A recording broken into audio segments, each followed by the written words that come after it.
Call the meeting to order.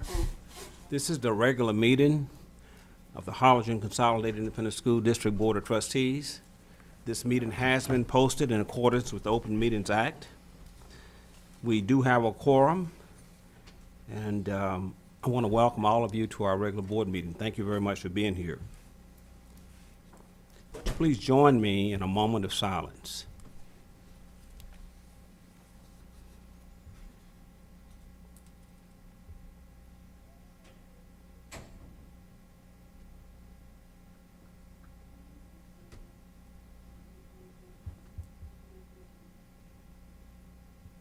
Thank you.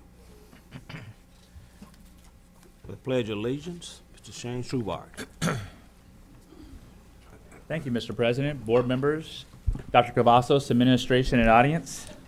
Tonight's pledge will be led by Vladislava Milova from Wilson Elementary. Vladislava is a fourth grade student at Wilson Elementary with a myriad of talents. She has played piano since she was 4 and participated in the Piano Guild, honored with a gold medal. She is a current member of the HCISD SEAL swim team and also participated in the summer diving program. She is also a competitive player on the Wilson chess team who qualified and participated in last year's national competition. She had the opportunity to continue her chess training this summer in Russia, demonstrating her competitive edge. Her Russian coach was very impressed. She reads and writes fluently in both English and Russian and is working on her fluency in a third language, Spanish, through the Wilson Elementary Dual Language Program. After her ACISD journey, Vladislava wishes to go to college in London to become a doctor. She is joined tonight by her parents, Dr. Simon and Olisea Milova. Ladies and gentlemen, Vladislava Milova.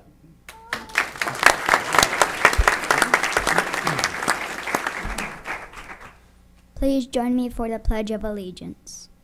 I pledge of allegiance to the flag of the United States of America and to the republic for which it stands, one nation, under God, indivisible, with liberty and justice for all. Thank you. You may be seated.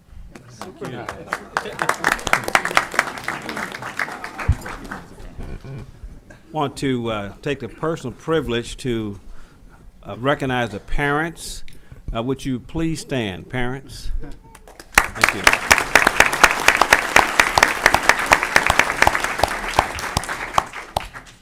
Also, I might say that we have a story, a showcase. I really like this. I'm really interested in the global view that we talk about in our school district, and this certainly is something that we'd like to see more of. I'm really intrigued by this. Thank you so very much.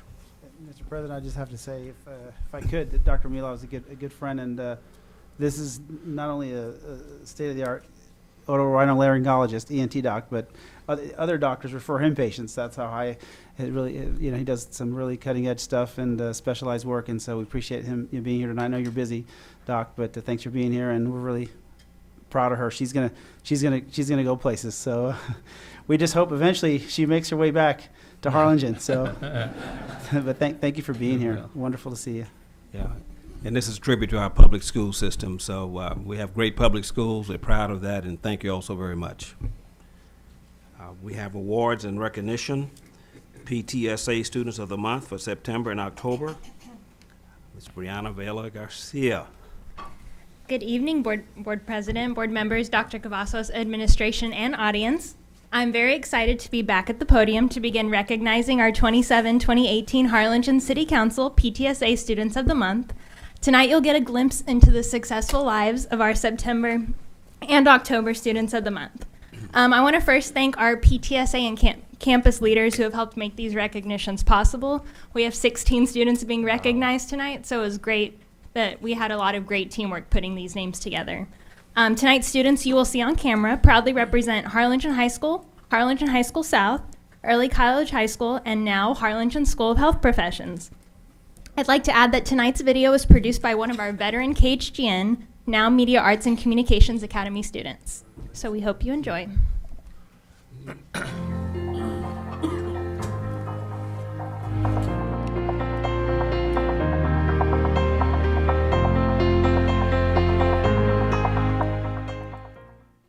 Hi, my name is Sarah.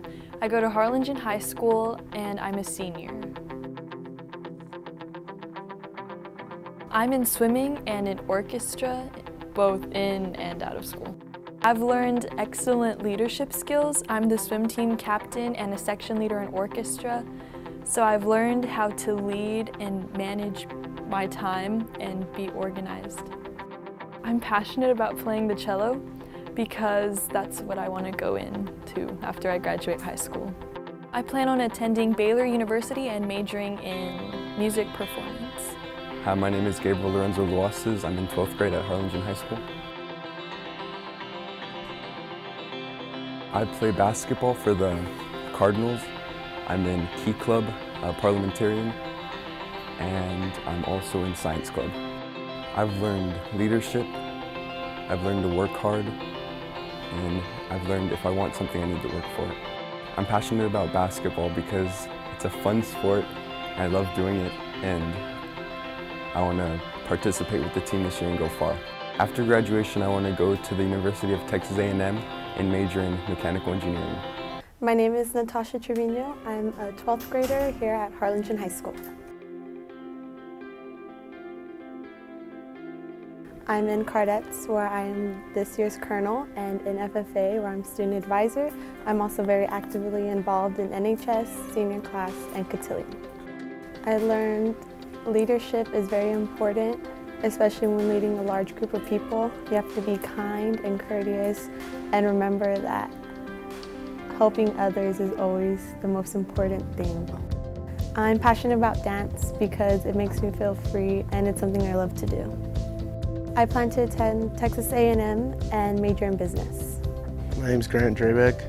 I'm in 12th grade and I go to Harlingen High School.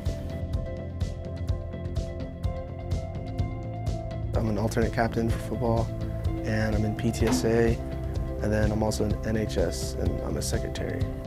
Well, I've learned that hard work does pay off. I've learned that to be disciplined is a very good quality to have in time management. I'm passionate about football because it's just, I've always loved it, and also like hobbies outside of school, like hunting and fishing. I plan to go to TCU and major in biomedical science.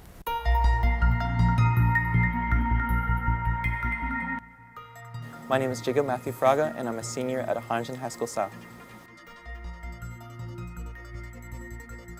I'm the president of the NHS, treasurer of Student Council, president of Future Business Leaders of America, and outside of school, in my summers, I volunteer at the Valley Baptist Medical Center, and I serve as a youth counselor at MD Anderson's Camp Star Trails for cancer patients and their siblings. In these organizations, I've learned time management, responsibility, communication, because I feel like these skills are essential to running a successful organization. I'm very passionate about helping others. I feel that if I can make a difference in someone's life, then it'll make my own life just worthwhile. I'm not too exactly sure what school I want to attend after high school, but my dream schools are Yale University, Stanford University, and Johns Hopkins, and I would like to major in biomedical engineering. I'm Erica Hernandez, and I'm a senior at Harlingen High School South.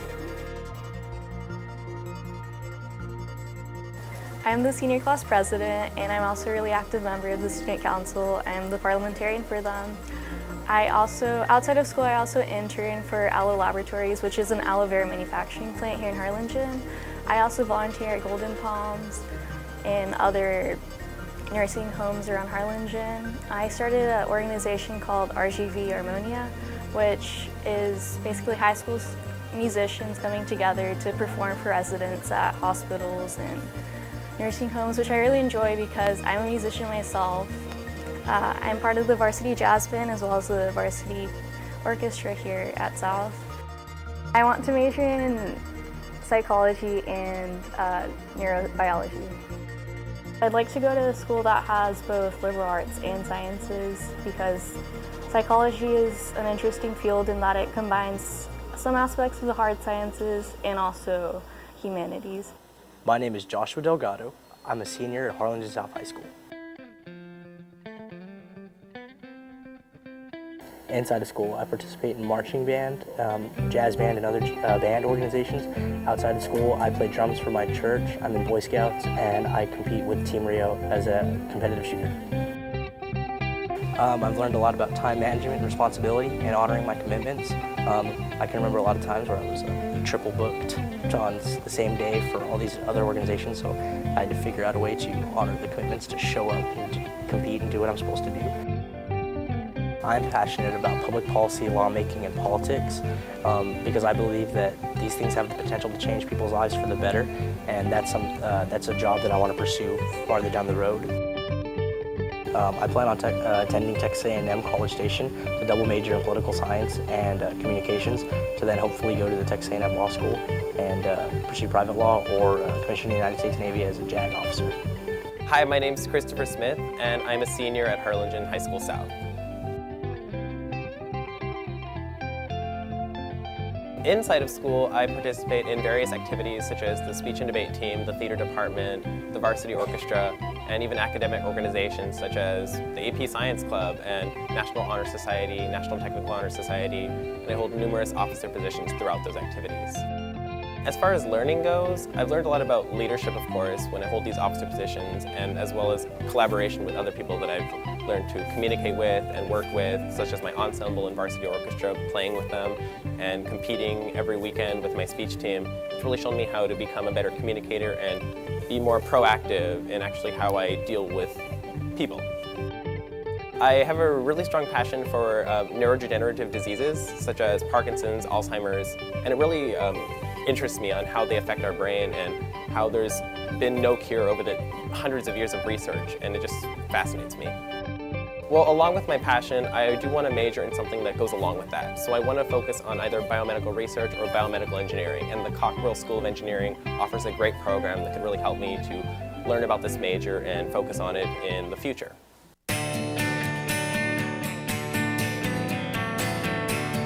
Hi, my name is Emma Cavazos, and I'm a senior at Early College High School. Inside of school, I am the historian for Student Council. I'm the secretary for National Honor Society. I'm the student president for PTSA, and I'm the secretary of the Senior Mentors Organization. Outside of my school, I've been active with the Special Olympics, the Valley AIDS Council, and my church. The main thing that I've learned from being involved in these organizations is discipline and responsibility. I'm pretty passionate about playing the piano because it's something that I've been doing since I was 5, and I've loved it ever since. I would like to attend UTSA and get my master's in nursing. Howdy, my name is Michael Mockner from Harlingen, Texas, and I'm a senior at Early College High School. A couple organizations I'm involved in outside of school. I'm a 3-time national champion shooter, also involved a lot with my church, and has helped me achieve over 1,000 community service hours. I'm also involved in 4-H. I was county delegate a couple of years ago, and I'm currently the health and safety officer. And I'm also involved with the City of Harlingen's Veteran Memorial Committee. Inside of school, I'm a senior mentor. I'm parliamentarian at NHS and have been a member of NHS for 2 years. I was junior and senior class president. I'm part of the student advisory board, and I have also recently been elected as president. I'm also part of the student council executive board. I am the music club vice president. I'm a chemistry TA, and also have been a part of PTSA for the past 4 years. I'm passionate about being the change, and just being somebody that the younger people can look up to, and I love being a role model for somebody. I will be going to Texas A&M University, hopefully major in petroleum engineering, and I also plan on joining the Corps of Cadets to further my leadership skills. So I'm thinking about bachelor's or master's in petroleum engineering and getting a minor in leadership. Hi, I'm Christian Garza. I'm a senior at Early College High School. The organizations that I'm in inside of school are Student Council, National Honor Society, and Drama Club. And outside of school, I participate heavily in Loaves and Fishes. What I've learned most of all from being, in fact, in Loaves and Fishes is that you can't judge a book by its cover. I would say the main thing that I'm passionate about is really just helping everybody around me. After graduation, I plan to attend St. Edward's and go there for a couple of years to complete my business major. Hi, my name is Carly Clipson, and I'm a senior at Early College High School. Inside of school, I'm in music club, and there I'm a singer and I play the piano as well. Outside of school, I am in modeling. I'm a model at Debbie Lou's Modeling, and I am also in 4-H, which is a club that kids can join to learn how to raise and the responsibility of taking care of animals. One thing I learned is confidence, because in both 4-H and modeling, you have to put yourself out there. You work really hard on whatever it is you're going to be doing. For the longest time, I've always been in love with the animals, and not just in love with the animals, but in love with wildlife and how it works. After graduation, I went to attend Texas A&M Kingsville.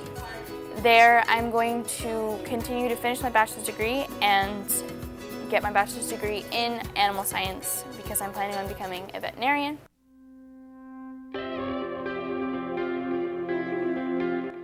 Hello, my name is Anthony Gonzalez. I'm a senior here at Harlingen School of Health Professions, and I'm a part of the Legacy class.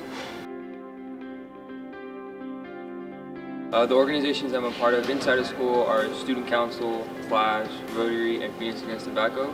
I'm also the Vice President of Membership of PTSA and the Vice President of Phoenix Politics Club. Outside of school, I'm a member of a group called Club Dare to Be Different. I've learned many things from being a part of these organizations. I've learned the effective leadership, how to become a better leader, how to communicate with people, all kinds of people. I'm really passionate about my family, and as cliche as it may seem, it's the truth. My mother and my father and my whole family have been there for me no matter what. My mother has taught me how to care and love for people. My father has taught me what it is to be a man, how to be a proper man, and how to succeed in life. My sisters have taught me how to be a great brother. My plans after graduation is to further my education at a university. The university I plan to attend to is University of Texas Rio Grande Valley in Edinburgh, and I intend to major in biomedical sciences with a track of pre-med to hopefully receive my doctoral degree and become a medical doctor.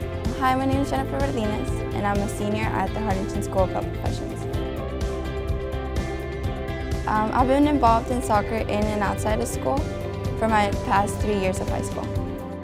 Definitely work as a team, and that you can never stop learning. You know, there's always something new. I'm passionate about the dental field. I find it interesting because you get to work with different types of people and you get to teach them about the importance of oral health. I plan to attend college right after I graduate high school, and the university that I plan to attend is the University of Texas, San Antonio, and I plan to major in dental hygiene. My name is Ashley Esparza, and I'm a senior at Harlingen School of Health Professions. Inside of school, I am in Yearbook, National Honor Society, and HOSA, and outside of school, I have a job at a juice bar called Juiceology. These organizations have taught me the importance of independence. I have learned that you can't always rely on other people.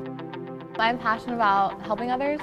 I think when I'm the best person that I can be, it's kind of an influence onto other people to improve themselves and be the best version of themselves as well. After graduation, I hope to attend the University of Houston, and I want to major in psychology. Amanda Carriaga, 12th grade, Harlingen School of Health Professions. There's two organizations that I'd like to highlight that have made me not only a better student, but a better person, and that's being HOSA and my job. HOSA has changed my high school experience entirely, and my job has taught me so much as an individual. HOSA has taught me how to be more balancing when it comes to having good grades and being an outgoing person as well. And my job has taught me so much when it comes to going out into the real world, being more respectful, more responsible. I really do feel like I'm ready to be a grown-up. I'm very, very, very passionate about veterinary medicine. It's been my dream since I was a little girl, and I want nothing more than to spend my talents and time to nurturing animals. I plan to attend Texas A&M College Station. Being that it's the only veterinary medicine school in Texas, It is my dream to major in biology and take pre-veterinary courses while I'm doing that, just because it'll help me get into graduate school better.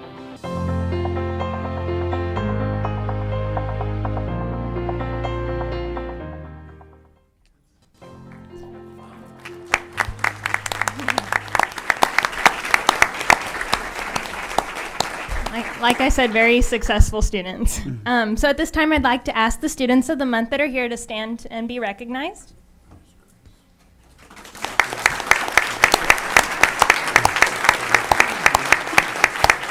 I'd also like to see if there are any parents in the audience, if they would also stand to be recognized. Parents.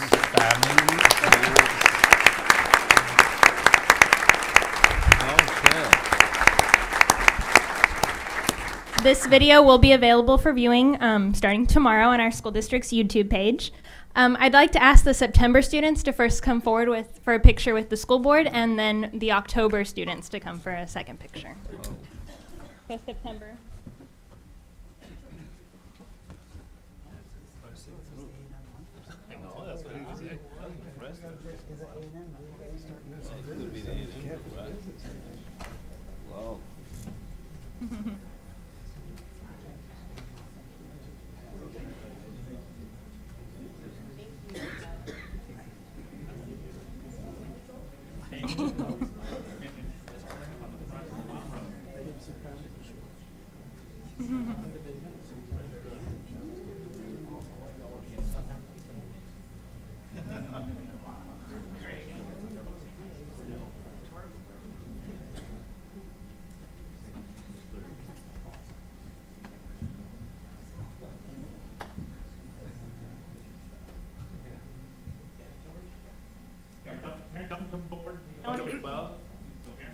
I'm going to take two. Ready on three.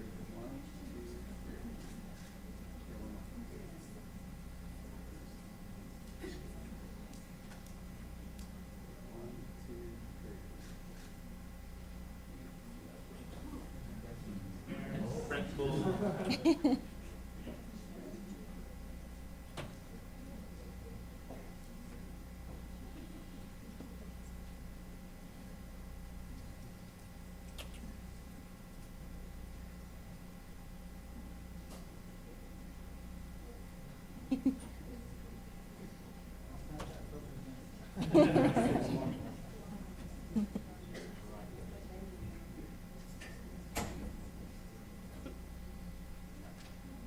Thank you. Could we have an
in the middle?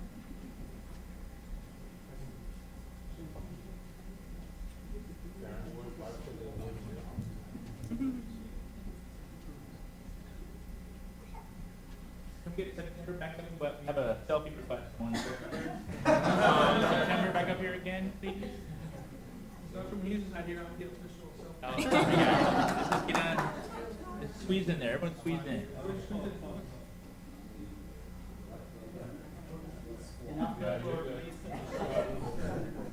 Ready?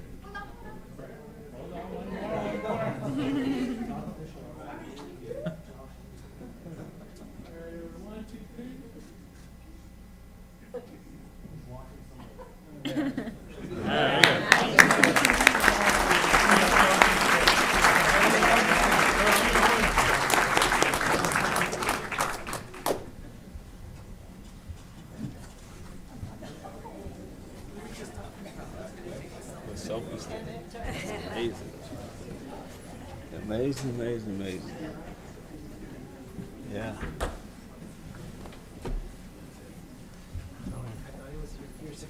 I know. Gosh.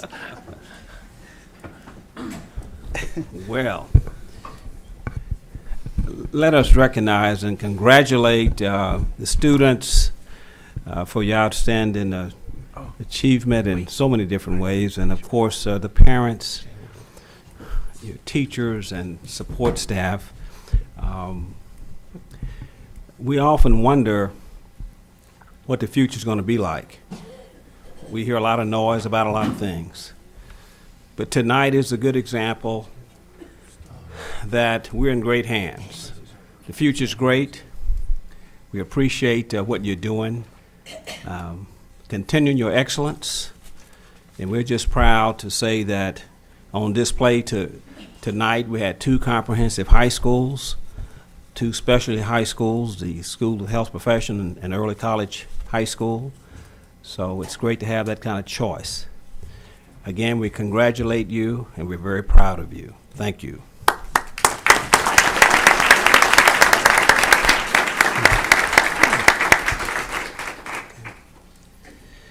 All right. Now we have recognition of TEA distinction designated schools for the 2016-2017 school year. Dr. Alicia Nayola. Mr. President, Dr. Cavazos, board members, senior team, and audience. It is my distinct honor to share with you that the Texas Education Agency has named 23 HCISD campuses that have earned distinction designations for the 2016-17 school year. In all, 103 designations were earned by our district schools. Distinction designations are awarded to campuses based on achievement in performance indicators relative to a group of 40 campuses of similar type, size, and student demographics.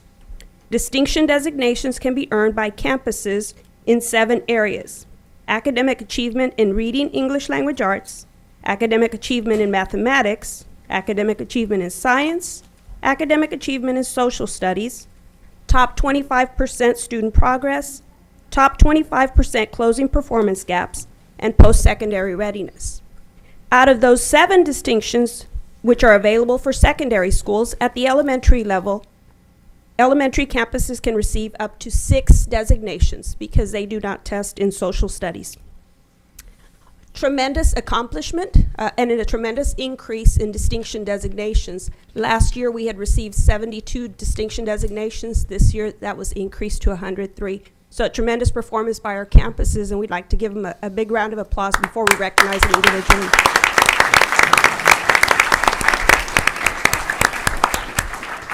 So at this time, if I could have Dr. Cavazos and Mr. McShann come forward as we recognize each of our campuses individually.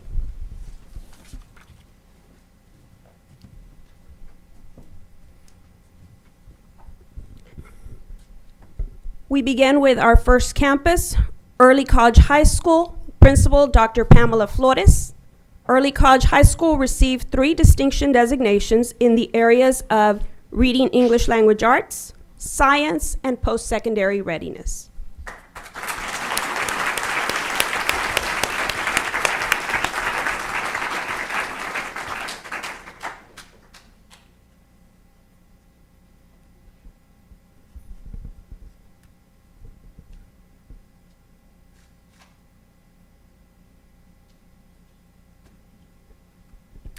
We recognize Dr. Abraham P. Cano Freshman Academy, Principal Vivian Bauer. Cano Freshman Academy received a distinction designation in the area of reading English language arts.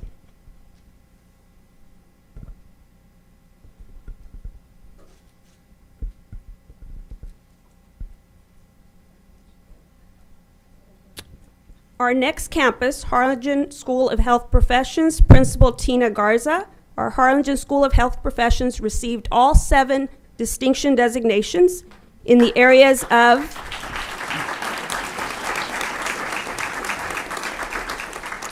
reading, English, language arts, mathematics, science, social studies, top 25% student progress, top 25% closing performance gaps, and post-secondary readiness. Our next campus is Coakley Middle School with Principal Pedro Sanchez. Coakley received 5 distinction designations in the areas of reading, language arts, science, social studies, closing performance gaps, and post-secondary readiness. Let's give him a round of applause.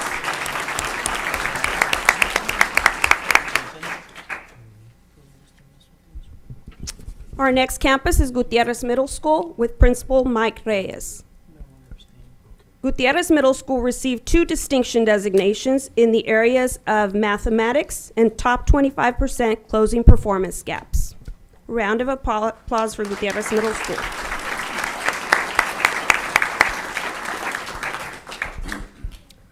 Our next middle school, Memorial Middle School, Principal Alex Gonzalez.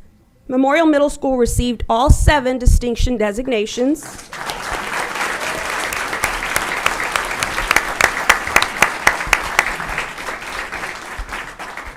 Their designation was in all 4 content areas: reading, language arts, math, science, social studies, top 25% student progress, closing performance gaps, and post-secondary readiness.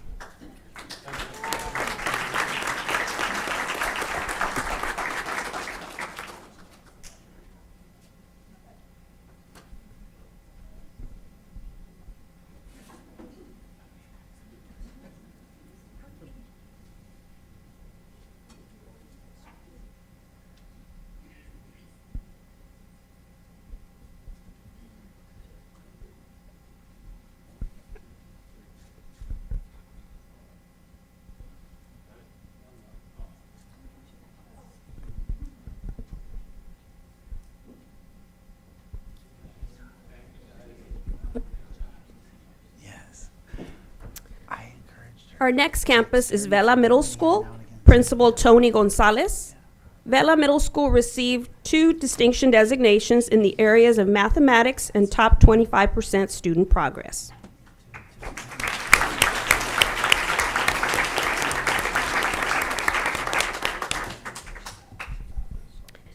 Our next campus, Vernon Middle School, Principal Gracie Gutierrez. Vernon Middle School received 6 distinction designations in the areas of reading, language arts, mathematics, social studies, top 25% student progress, top 25% closing performance gaps, and post-secondary readiness.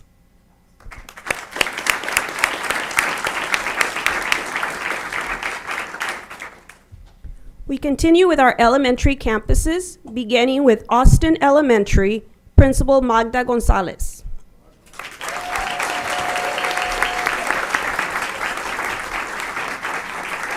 Austin Elementary received 5 distinction designations in the areas of reading, language arts, science, top 25% student progress, top 25% closing performance gaps, and post-secondary readiness.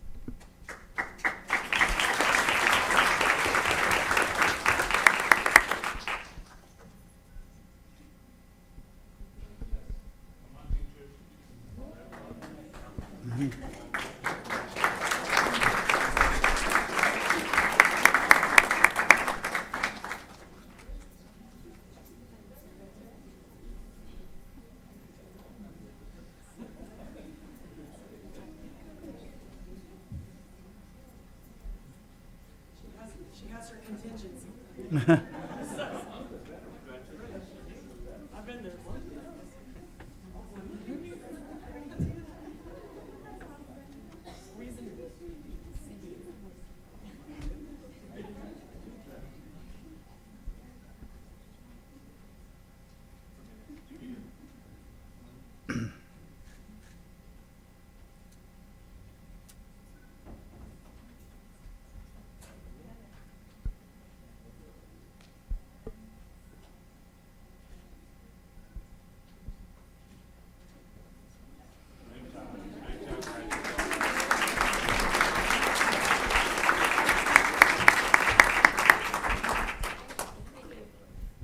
We continue by recognizing Bonham Elementary Principal Minnie Ramirez.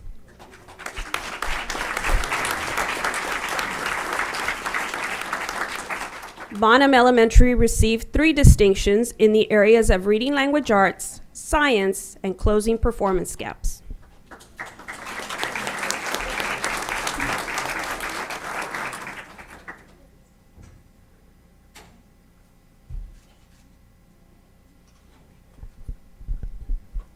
Our next campus is Bowie Elementary, Principal Adriana Arellano.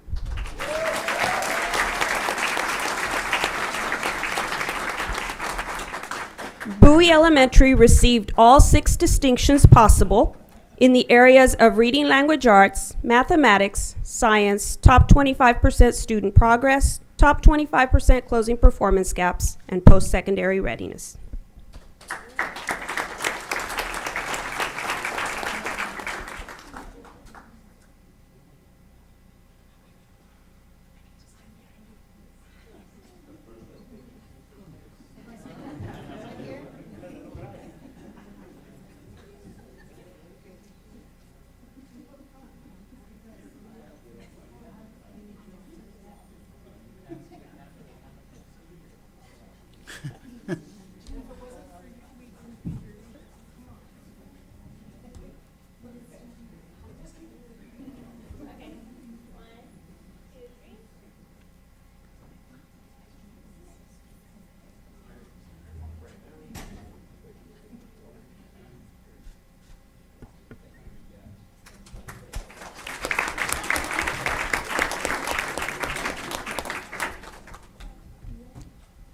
We continue by recognizing Crockett Elementary Principal Juan Garcia.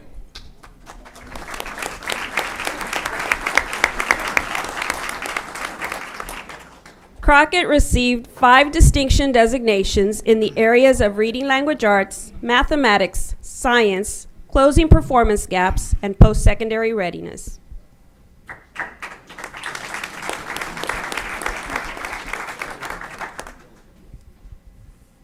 We recognize Dishman Elementary Principal Irma Davis.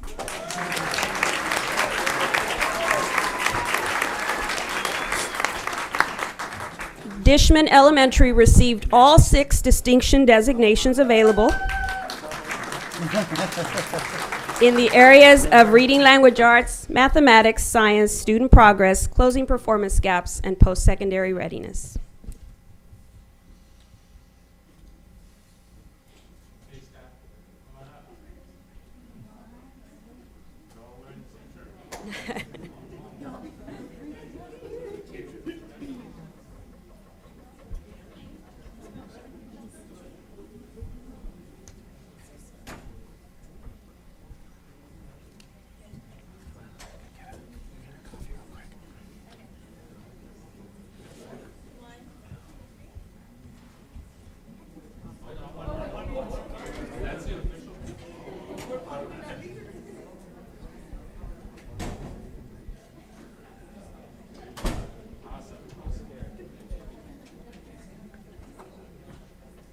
We recognize Houston Elementary Principal Ginger Armstrong.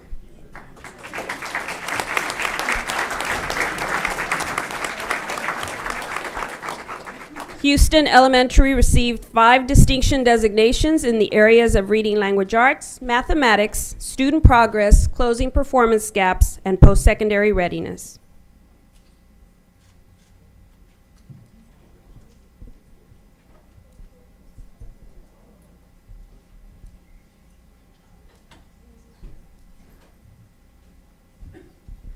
Our next campus is Jefferson Elementary, Principal Alejandra Lara.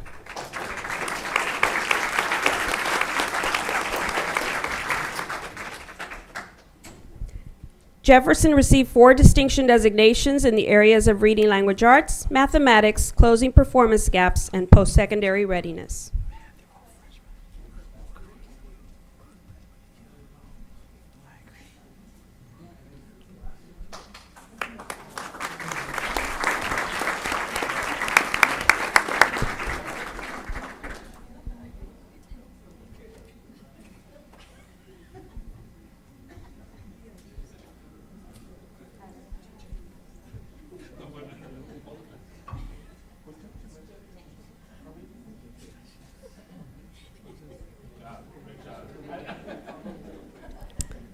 We recognize Long Elementary and Principal Bobby Joe Hushin.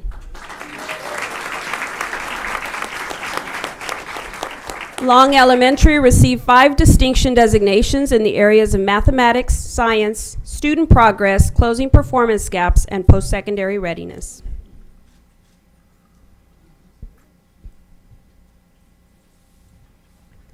We recognize Means Elementary and Principal Mindy Sanchez.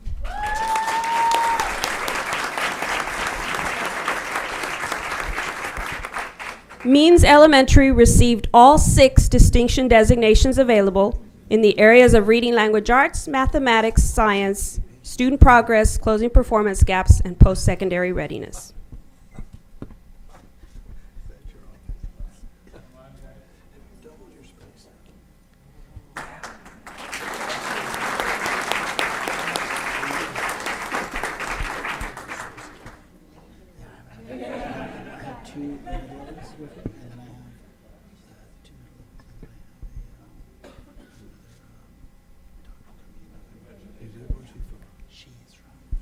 We now recognize Milam Elementary and Principal Rosie Covarrubias.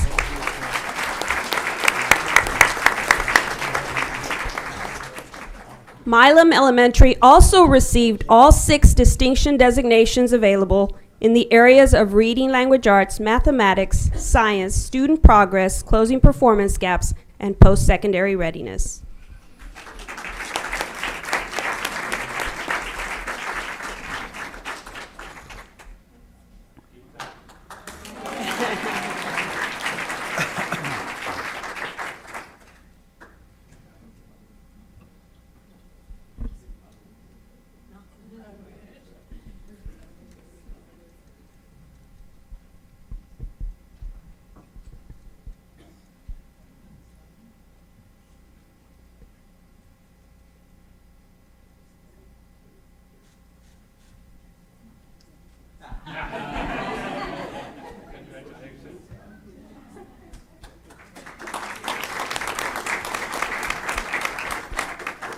Next, we recognize Rodriguez Elementary and Principal Tracy Gonzalez.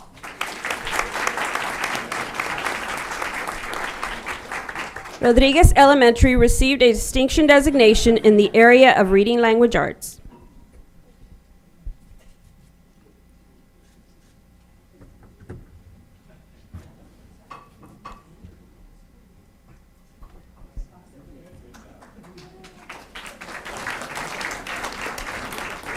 We recognize Travis Elementary, Principal Beulah Rangel.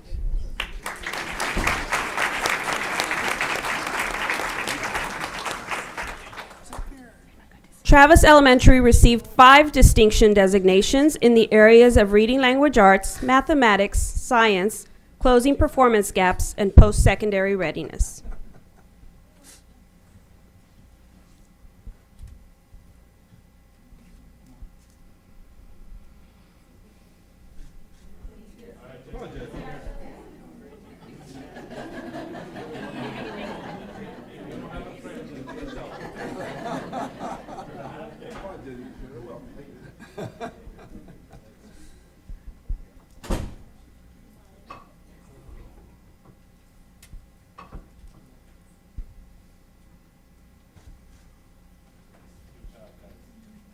Our next campus to be recognized is Treasure Hills Elementary, Principal Roland Ingram.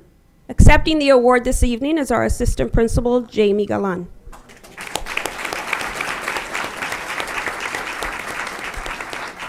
Treasure Hills received 5 distinction designations in the areas of reading language arts, mathematics, science, closing performance gaps, and post-secondary readiness.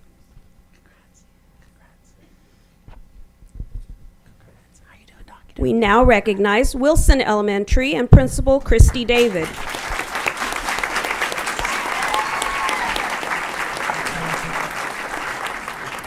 Wilson Elementary received 3 distinction designations in the areas of reading language arts, closing performance gaps, and post-secondary readiness.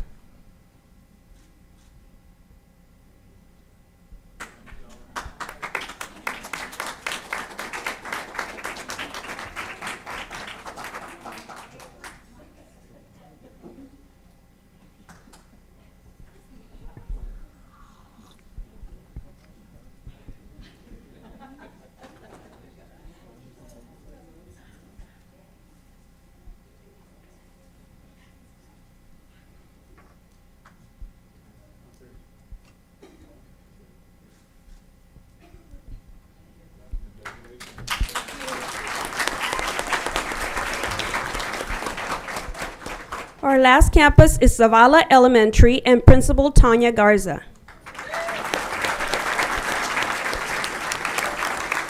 Zavala Elementary received 5 distinction designations in the areas of reading language arts, mathematics, science, closing performance gaps, and post-secondary readiness.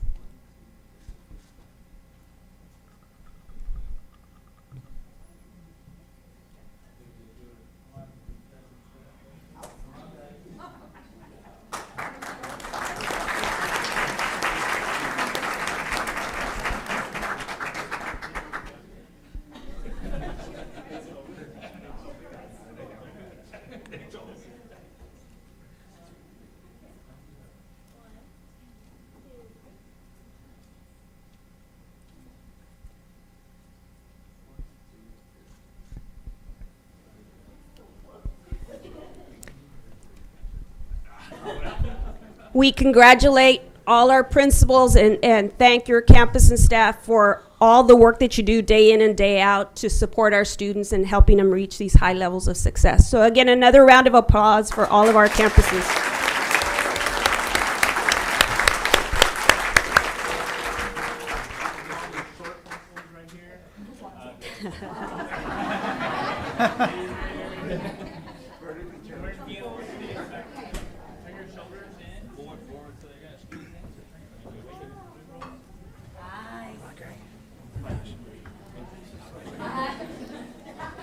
How's your car? You enjoyed it? Love it, yeah. Have you taken no trips yet, or just started out?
Don't go anywhere.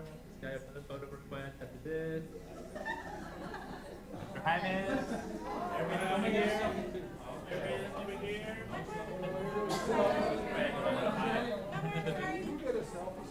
I know.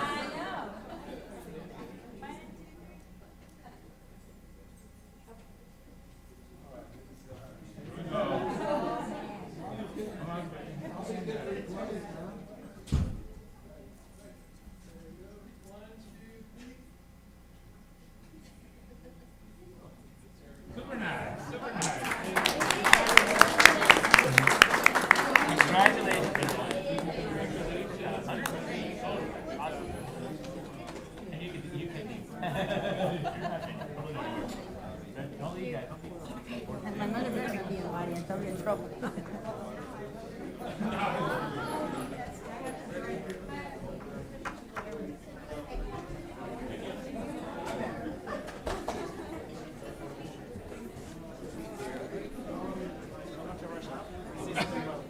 Right.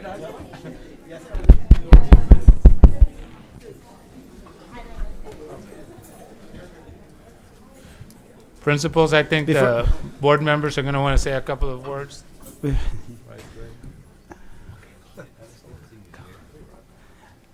Mr. President, if I could, just a couple of, before they run out of here. Oh, yes, Dr. Pettis, please. So I just, it's not often we get all these principals in the room at once. But I just wanted to say thanks. Y'all are doing phenomenal work. And, I think that if you ask parents what makes a school district, they're going to point to a classroom. They're going to point to a teacher in a classroom, to that level of specificity. And I just wanted to remind y'all just to remember that to go out and visit the classrooms. The more y'all are in the classrooms, I can trust you, I can assure you, the more inspired your teachers are and the students are. And so, I think that the campuses that do that the most, I think always kind of shine at the top. So I know you guys have a lot of fires to put out, shall I say, and that things to take care of, and we get that. And you guys have a lot of things to do. But the more the principals and the leaders can be in the classrooms and walking around the campuses, I think the better the students will perform. And we just really appreciate the transformation that this district set out on the transformational change and the journey with the strategic plan. You all are the ones that are actually responsible for the results and carrying it out. And so we know that, and we appreciate all the efforts to sort of all the bold initiatives we're doing. And it's just, it gives us great pride to see all the changes happening and all the culture is slowly changing, and the delightful learning that's happening at each of our campuses. It's just great. Our district is special because of you. So thank you for all your hard work, and we appreciate you so much. Thank you, Dr. Pettis. Mr. President? Yes, Mr. James. I also just want to thank all you principals for your leadership, because I know that outside of being a principal and leading your school, a lot of y'all are parents, grandparents, a lot of y'all are involved in the community. So being a principal isn't the only hat you wear. You wear many hats, and not only do we appreciate your work and the time and effort you put in, but this community as a whole appreciates that effort. And I think it shows with what preceded you guys, which was the Students of the Month from the different high schools. I think it was appropriate that it was all, here at the same time, because that's a result of the leadership you guys put. So again, thank you so much on behalf of us, on behalf of me personally, because like I said, I know you all wear many hats, and this is just one of them. So thank you for that. Thank you, Mr. James. Ms. Flourier? Yes. Thank you. Well, drum roll, drum roll, drum roll. I think that this is the most and the highest and the best that we've ever had. And we know that you're working on this every single day. And we understand that some years it doesn't work quite this way, and some years it does. But that doesn't mean that you're not working hard and you're not working smart, because you are. And it will ultimately always show. So thank you so much. What you're doing for our children every day is significant. It is life-changing, and it is HCISD. This weekend, this just passed, several of us were at the state school board conference. And as we talked about the kinds of things that are happening in our own district, it is just, it is extremely challenging to understand the criticism that is going on in the state and national level about public education, because we have you. You're our frame of reference. And with our frame of reference, we know that public education is a huge success, a resounding success, and ever more so every year. So drum rolls, hallelujah. Thank you all very, very much from the bottom of our hearts. Thank you. Thank you, Ms. Flourier. Thank you. Dr. Cavazos. Yes, so board members, I just want to illuminate the importance that leadership matters. Having the right teacher in every classroom and having the right principal and administrative staff is critical for us to do extremely great stuff here in the district. I will tell you that as public school systems continue to get criticized, it's our responsibility to champion the work. We had many examples of that tonight. The reality is distinctions are earned when you compare your campus to other like campuses. And as you heard tonight, some of our campuses received all the distinctions, meaning you're at the top of the class when it comes to your comparison group. You continue to champion the great work. We're super proud of you. Continue to do what you do best, because we reach, we aspire, and we dare to be, because we are HCISD. Congratulations to all of you. Thank you, Dr. Cavazos. Thank you so very much. Thank you, Mr. Mershad. I didn't know if the president was going to recognize me because I was a little late. He's pretty strict. Very strict. I too want to congratulate every single one of you, and I apologize for being a little late. I was in a conference call, but You know, kind of what Jerry was saying, we were at a state conference in Dallas, and we were there from Thursday to Sunday. And one of the things that every time we go over there, whether it's a state conference or a national conference, and we mingle and we talk to the other board members and we talk to the other superintendents throughout the state and throughout the nation, you know, one of the things that always comes to fruition is how, and I'm not just saying that because you all are here and we're HCISD, but we really do shine among a lot of the other districts throughout the nation. Where they're talking about transformation, we're doing it. When they're talking about changes, we're already doing it. When they're talking about the nervousness of vouchers and school choice and all the things that are happening with legislation, it's not so much that we're nervous about it, but change is okay. And it's just what you do with change, and are you prepared with change, and are you ready with change? And we are. And the reason that we're ready, the reason that we're okay with whatever comes up before us, is we have fantastic leaders like each and every single one of you. And it can't be done without the leadership that comes from the principals and the administrative staff. So I too want to thank you for what you do and letting this board be a small part of the great things that you're doing in each and every single one of the classrooms that you're in. So thank you. God bless, and keep up the great work you're doing, because we do recognize this, that you are doing great, great work. Thank you. Wow. Thank you also very much, and Dr. Cavazos, thank you as well. Everything has been said. One thing that I've noticed in visiting campuses, years ago, I remember going to a campus, and when a board member or superintendent show up, people sort of get nervous. But you know, I go to a campus today, and you go about your business as usual, like I'm not even there, and I like that. That means you're focused on the main thing, that's your students. And I've taken a look, and you know that I'm not looking. I see all this great teaching going on, see that engagement. So we appreciate that you're focusing on students. And I will say this, our keynote speaker, one of our keynote speakers talked about physics. He said, how many of you took physics? A few hands went up. How many of y'all made an A in physics? So the board president of TASB raised his hand. He said, okay, come up on stage. Oh. He said, these are yes or no answers. Okay, he said, can energy be created or destroyed? He said, yes or no? He said, I didn't really know. Then he said, let's talk about energy. Let's talk about potential energy. Potential energy is like what I'm doing right now, just sitting down.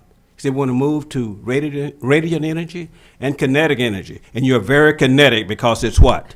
It's action. Right. You're about kinetic energy. You're about moving. You might say making sure learning takes place. You're a catalyst. You're inspiring students. That's happening. We're seeing that happen now. So we're so proud of you. Keep up the great work. We're proud of you. Thank you very much.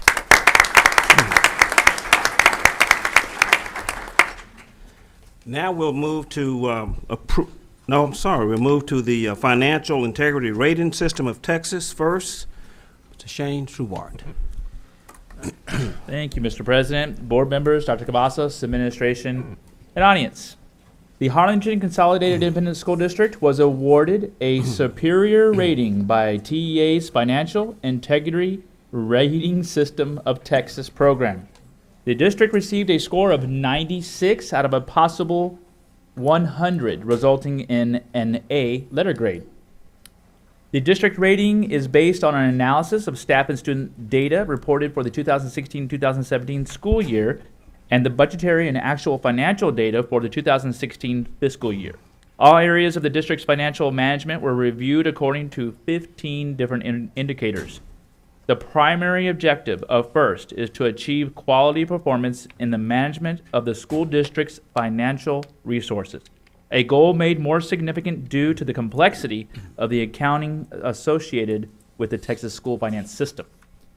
In addition to getting a superior rating on FIRST, the business office has also received the award for financial reporting achievement from the Governmental Financial Officers Association Award for Outstanding Achievement in Popular Annual Financial Reporting, as well as a Platinum Award for Financial Transparency from the State Comptroller's Office. Mr. President, Dr. Cavazos, will you all please come forward to help us recognize our outstanding leaders in finance?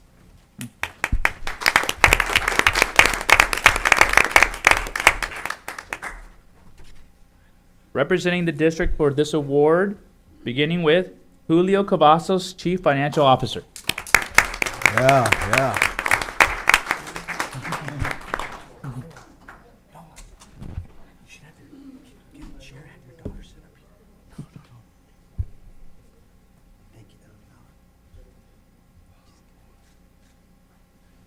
Director of Budget and Business Services, Elena Mata.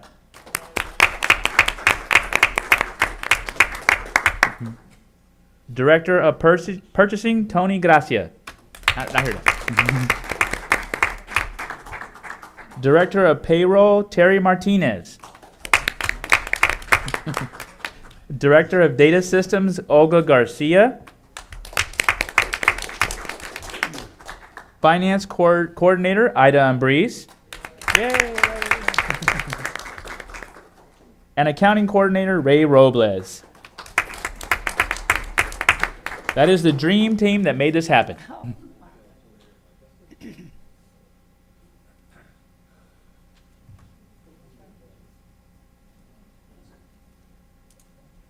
to open up the award there, and then we'll get the rest of the board down for a group photo. They're done. All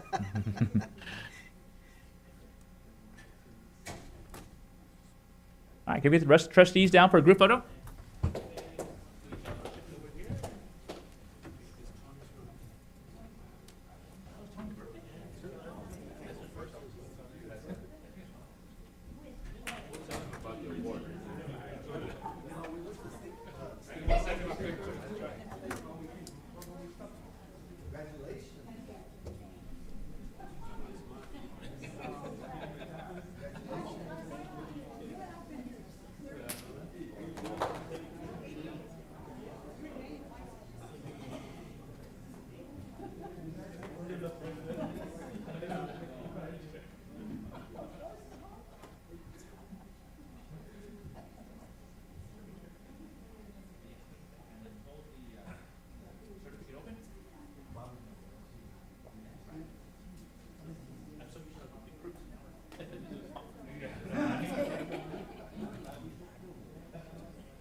Huh?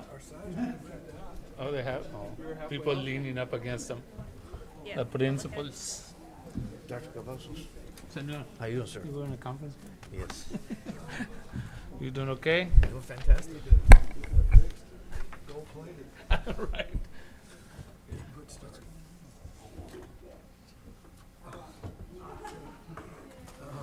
How's the state fair? It was good. Was it? It's expensive. Is it? I know. Big project. Don't go too 21 bucks? Don't take, go to one. All right. Mr. President, Yeah, Mr. DeLeon? I'd just like to once again congratulate Mr. Cavazos and his team for doing an exceptional job. You know, the drawback to what Mr. Cavazos does is now we expect I know. for it to be like this every single year, but you do it every single year. And so, I mean, it's not a small task that you do. It's hard work. It's dedication. I mean, you have a great team. You're only as good as the people around you, but we have a fantastic leader. And a lot of times there's unsung heroes, and a lot of times, and you know, we talk about the principals, we talk about the teachers, but we forget sometimes, not the board, but some individuals and sometimes in the community don't realize that for the district to operate, to be functional, to be effective and efficient, we have to be solvent. We have to be in the black all the time in the financing component. And that's where you come in, Julio. You just do an amazing job. You're your weight in gold. So I want to thank you. You're fantastic. Thank goodness that you're on our team, because if without the leadership that you've been here with us, I don't know where we'd be. That's how great of an individual and a great team that you have. So thank you, and keep up the fantastic work. Thank you very much. Mr. Ditto. President. Yes, Ms. Flourier? Oh, I would just like to say I love the term dream team. Thank you, Mr. Strubhart. You know, we've been thinking, as Javier says, it gets challenging year after year after year because you just win and win and win, and we keep saying thank you and you're the best. So now you're the dream team. That's wonderful. Thank you. We appreciate it. We know we have the dream team, and we have a little concept of what you have to do to be that way. Thanks also for reading the names of the various leaders in the group, because Julio always insists that we acknowledge the entire team. And so, Dream Team, thank you very much. We appreciate you. Thank you. This may be one person who really truly can say he's getting tired of winning. I mean, this really. Hey, let's not get political. I just want to say for the record, we had a public hearing on the financial accountability system at 5:45 today, and it's an excellent report.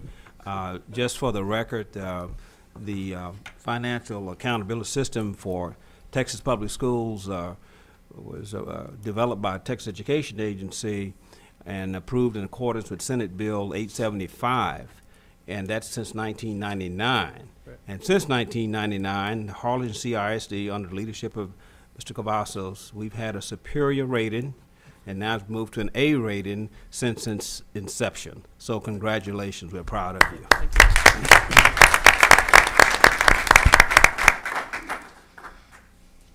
And so just so the record will show, he's not my brother and so forth. And, but he does an incredible job, and we're only as strong as the people that are leading their department. So thank you, Julio, for all the work and for being a champion for kids throughout the year. So thank you for that. Thank you. And again, I have to commend my staff. They do most of the work, so I really do appreciate their effort that they put into for this district. Again, thank you. Now we'll move to the approval of minutes, September 12th, 2017 regular board meeting. Mr. President, I move that the minutes of the September 12, 2017 regular board meeting be approved as submitted. Second. A motion by Mr. Powers, second by Mr. De Leon. Is there discussion? All those in favor say aye. Aye. Opposed, motion carries. October 3rd, 2017 special board meeting. Mr. President, I move that we approve the minutes for the October 3rd special board meeting. Second the motion. I have a motion by Mr. Hyman, second by Ms. Flourier. Is there discussion? All in favor signify by saying aye. Aye. Opposed, motion carries. Approval of consent calendar. Mr. President, move approval of consent calendar as submitted and as presented. Second. I have a motion by Dr. Pettis, second by Mr. Hymas. Is there discussion? All in favor say aye. Aye. Opposed, motion carries. And now, the feature presentation today, Principal's Report. No pressure. Ms. Christy David, Wilson Elementary School. Ms. David.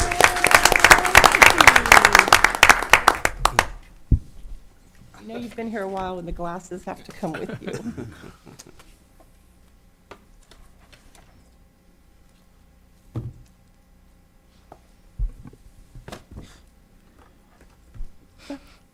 Good evening. Board President George McShan, Superintendent Dr. Cavazos, board members, superintendent staff, and our audience members that have hung in there with us. I appreciate that. I'd like to really thank you for this opportunity to speak to you regarding our dual language program at Wilson Elementary. It happens to be a program that I'm very passionate about. Saber dos idiomas es mejor que saber solo un idioma, which simply means 2 languages are better than 1. In the world we live in today, where we are only separated by the click of a button, I really believe in the value of that statement. As a principal, I'm constantly doing whatever I can to be sure that my students are prepared, whether it be to prepare them for the next grade level, for the next STAR test, their high school diploma, or their future college, to be college ready, excuse me. The dual language program is preparing them not only for the items I just mentioned, but it prepares them also for their future beyond college. Another language is a vital skill this day and age, and my staff and I are working diligently to be sure interested students have that skill. Dual language is an enrichment program designed to develop multi-languages. Unlike the bilingual early exit program, where students are gradually immersed into the English world with the ultimate goal of becoming English literate, dual language students are learning a second language in addition to the development of their first language. Students are not only bilingual, meaning they can speak the languages, but in dual language they are biliterate. This means our students will be able to understand, speak, read, and write in both languages. In dual language, students are developed with the ability to utilize either language in their studies. That's quite the enrichment opportunity. I must also clarify, dual language is not a selective process like the GT program. It's open to all students who are willing. Currently, at Wilson Elementary, we have 8% in the program who are also in special education. 100% of our English language learners and 38% of our GT students are taking advantage of this program. Wow. Instructionally, there are a few key expectations of the dual language program that include the consistent use of language of instruction. Okay, that means that science and social studies are always taught in Spanish, math is always taught in English, and language arts is always taught in the child's first or dominant language. Second, dual language utilizes peer support with what we call bilingual pairs. Students are partnered with the student of the opposite language for support during instruction of the second language. For example, when the instruction is in English, the Spanish partner will rely on signals and modeling from their English partner to help gain understanding. This is reversed when the instruction is in Spanish. Now next is evidence of student writing through reflective journaling. Dual language is all about research-based best practices. As a result, you'll see that writing across the curriculum is a key piece of instruction. It also encourages students to write in both languages. If they're writing it, they're also processing it for understanding. Instruction is to be rigorous and challenging. We all know that students will rise to whatever level is set.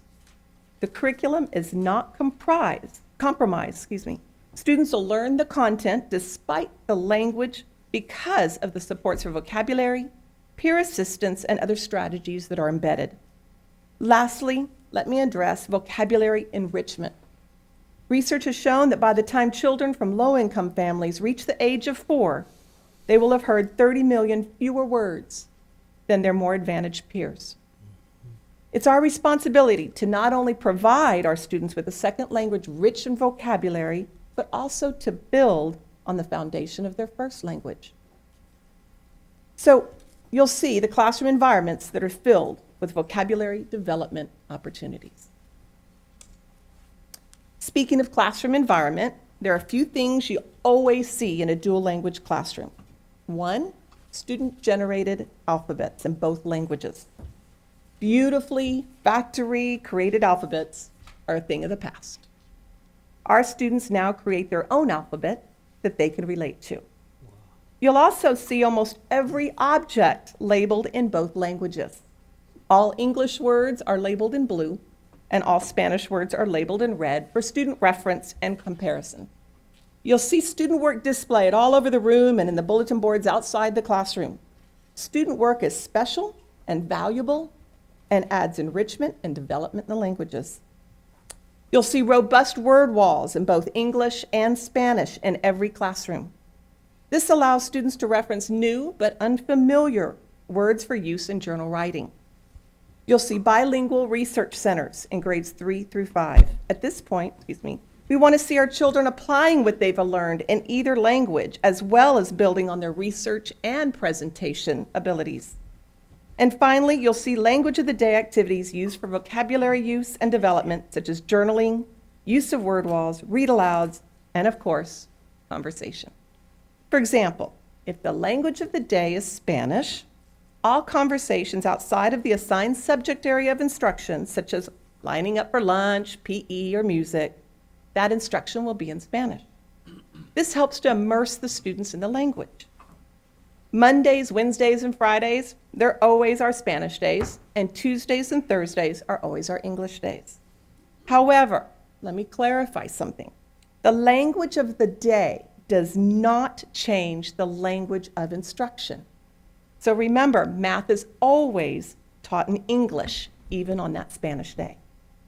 So now that I've given you a crash course in dual language, let me share with you what else the program can offer.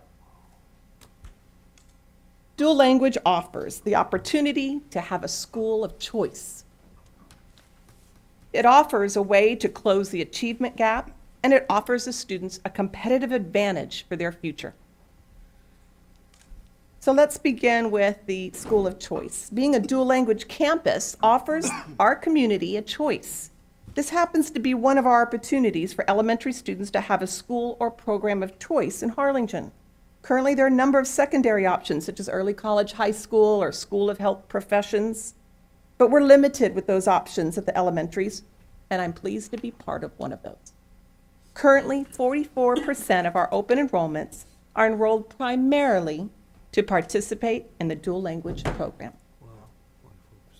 I'm sure you're also aware that HCISD has 5 dual language campuses. Those campuses include Ben Milam, Lamar, Means, Sam Houston, and Wilson Elementary.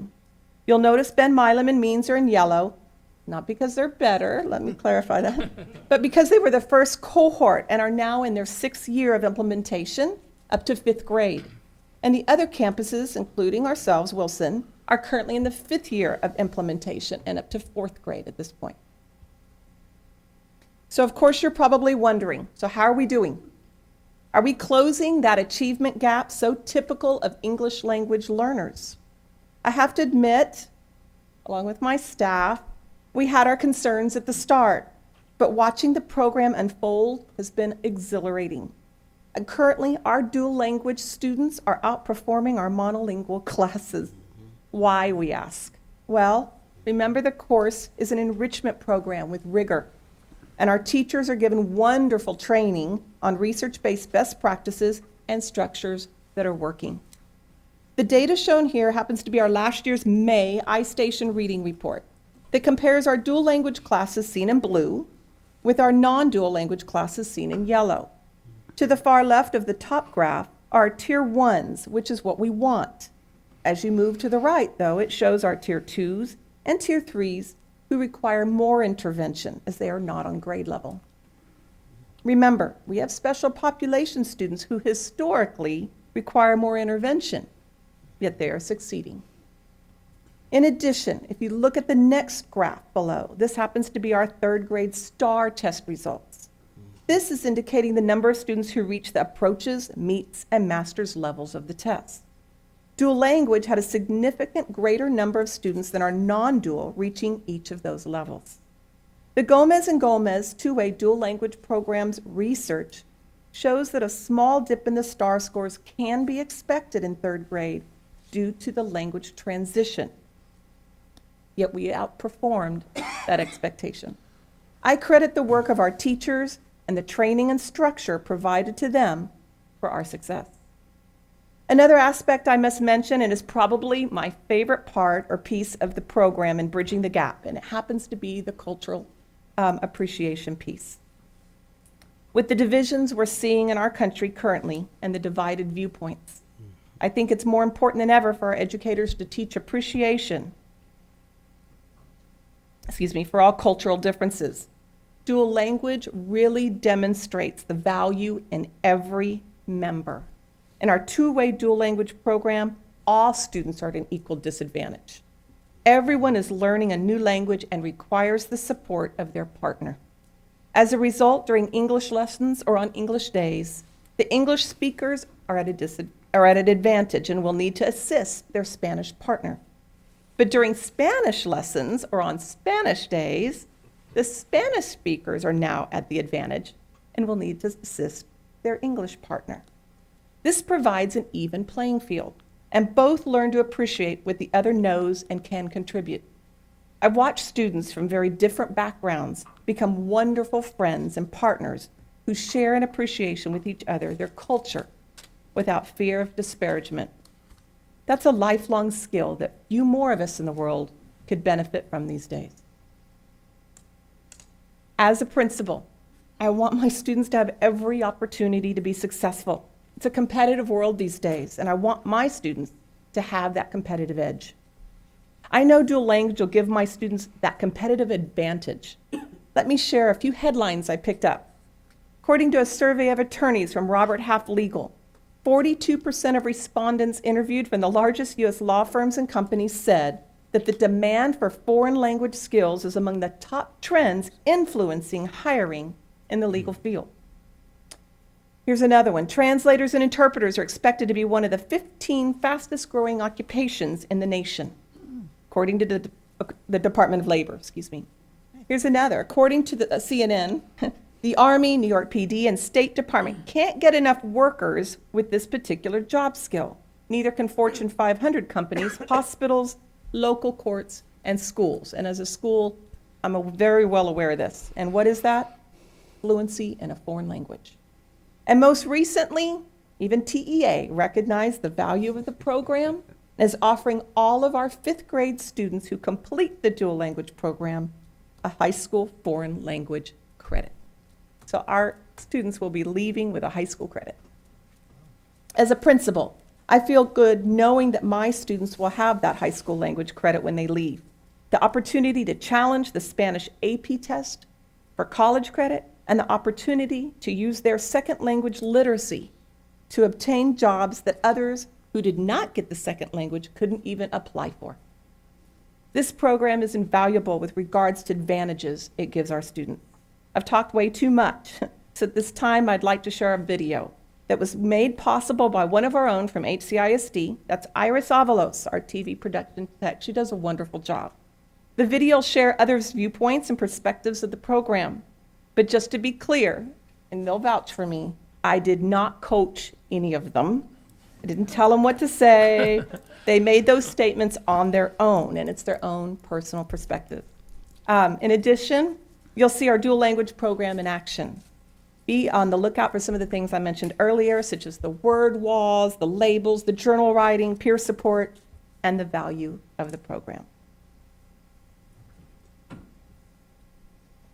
Hey.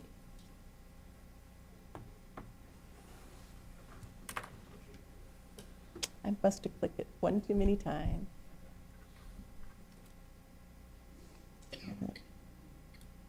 I hit it too many times. Sorry, guys. Make you wait. The benefit of this program is not only are they reading, writing in both languages, but also it helps with social skills. The fact that they have to be working with the partner, being able to think with their partner and come up with an answer with their partner, it helps, in that sense, it helps with social skills. Also, the students are always creating, they're always presenting, so it is giving them the confidence of being in front of people and presenting their projects, but the fact that they are biliterate, they're able to read both languages, like I said, they're able to speak in both languages and write in both languages. And they're able to also go home and teach their parents how to read both languages and help others in the community. Well, I like when we do Spanish projects because it helps me learn, because when I came to this school, I didn't know any Spanish, only a little bit. Dual language program helps me learn a lot of more Spanish. At my home, my mom always has to talk to me in Spanish so I can learn too. My sisters also are in the dual language program, and they are helped a lot too. I believe that it prepares them to work collaboratively with others. I know that that's one of the main focus of the program. And I believe that it prepares them in the workforce, and there's a great demand for any students, any individuals who speak both languages. I know personally, myself, when I was growing up, I spoke it at home, but I didn't come into a school setting where I had to learn to speak it correctly, write it, talk amongst it with my peers, and this is something that I see in the program. They come, they write sentences, they speak, the conversations that are happening in the classroom is with the Spanish. A lot of the times with the bilingual pairs, you have an English-speaking student and you have one very dominant in the other language. Most of the times they've already been told at a very early grade that they need to collaborate with their partners, ask them for questions, clarifications, something that they don't understand. They already know that they need to speak with their partner, and at the grade level that I teach, I see them already doing that. They don't have to be told. Once they know that they're working with their bilingual partners, they begin to speak, talk, ask questions, spelling, clarifying information that they don't understand. I don't really know that much Spanish, and when my partner helps me, I just understand the dual language a lot more. Our partner, they could, if they don't know any Spanish, we could teach them some Spanish, like extra, and then we could translate it in English so they could know more. We get a lot of trainings. We are sent to trainings in the district for dual language teachers. We get trainings amongst our own staff. They help us. Everybody's always willing to help us with any question that we have, any activity that we want to plan. We can always go to other teachers. We can go to the bilingual department or even to our administration. I think it's a great idea to put your child in the program. Not only does it teach them another language which will get them ahead in the future and in the workplace as they become adults, but it also teaches them important critical thinking skills, which is an important skill overall in school and in the future.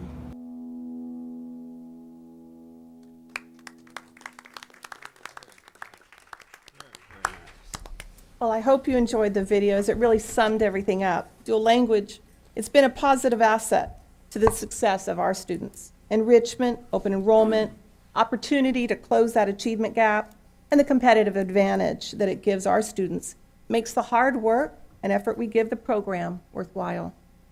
Of course, we look forward to seeing how our students will use that second language they've acquired through the program in the future. None of this would have been possible, however, without the support from our school board, superintendent, and administrative staff. We want to say thank you for researching this, taking the chance on implementing dual language program. I'd also like to sincerely thank my amazing dual language teachers who will do whatever it takes to make this program a success. They put in long hours, made significant changes, and embraced the program. At this time, I'd like to recognize these teachers and the campus support staff that are still here in the audience. Would you please stand and be recognized? I'm going to introduce them. It's my assistant principal, Michelle Todd, fourth grade dual language teacher, Ms. Ruby Aguilar, kinder teacher, Ms. Mariela Herrera, fourth grade teacher, Ms. Cortez, and our third grade teacher, Ms. Marquez. So I want to say thank you all so much. In addition, I'd like to stop and say a special thank you to Ms. Norma Garcia and her staff. Well, Ms. Norma Garcia. She's been instrumental in making sure that we had the support and the resources and the platforms to have that collaboration between the 5 schools, because finding some of those resources and things were very difficult. And she was an integral part in making sure that this program stayed together and that we had those support systems in place. So thank you so very much. But before I close, I also would like to thank the parents of our current dual language students for their support, and especially for their trust in us as we build and develop the program for their children. It takes a village, and this is but one example of what can be done when we all work together. So thank you again for the opportunity to have this program and to share it with you tonight. Great job, Christy. Thank you very much. Super, yes. Mr. President? Mr. De Leon, yes, sir. Fantastic presentation, and you have a wonderful staff. I have a couple of questions. On one of the slides, it said 44%. Is it 44% of those individuals would normally not be at your school, but they came over to your school because of the dual language? Well, no, I can't say that. 44% of my current open enrollments. So I have about 44, and 20 of them are there strictly because of dual language. Okay. So Okay. And my second question, and I know my colleagues are probably going to have some.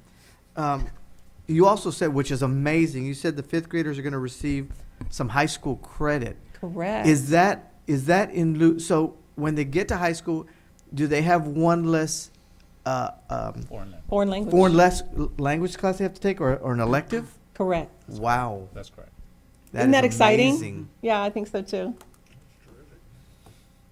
That's it for me. Great job. Mrs. Flourier. Yes, thank you. Well, this is wonderful. Thank you. I love your crash course. Thank you so much. You know, we've heard a lot and talked a lot and thought we understood it, but I learned so much tonight, Christy. Thank you great. so much. And I certainly, as you say, thank you for trusting us. Those of us who have known you and some of your staff members for a long time know that it's always wise to trust you. It's always the right thing to do to trust Christy. David, I do have a couple of questions, though, because it was such an excellent crash course with such great specificity.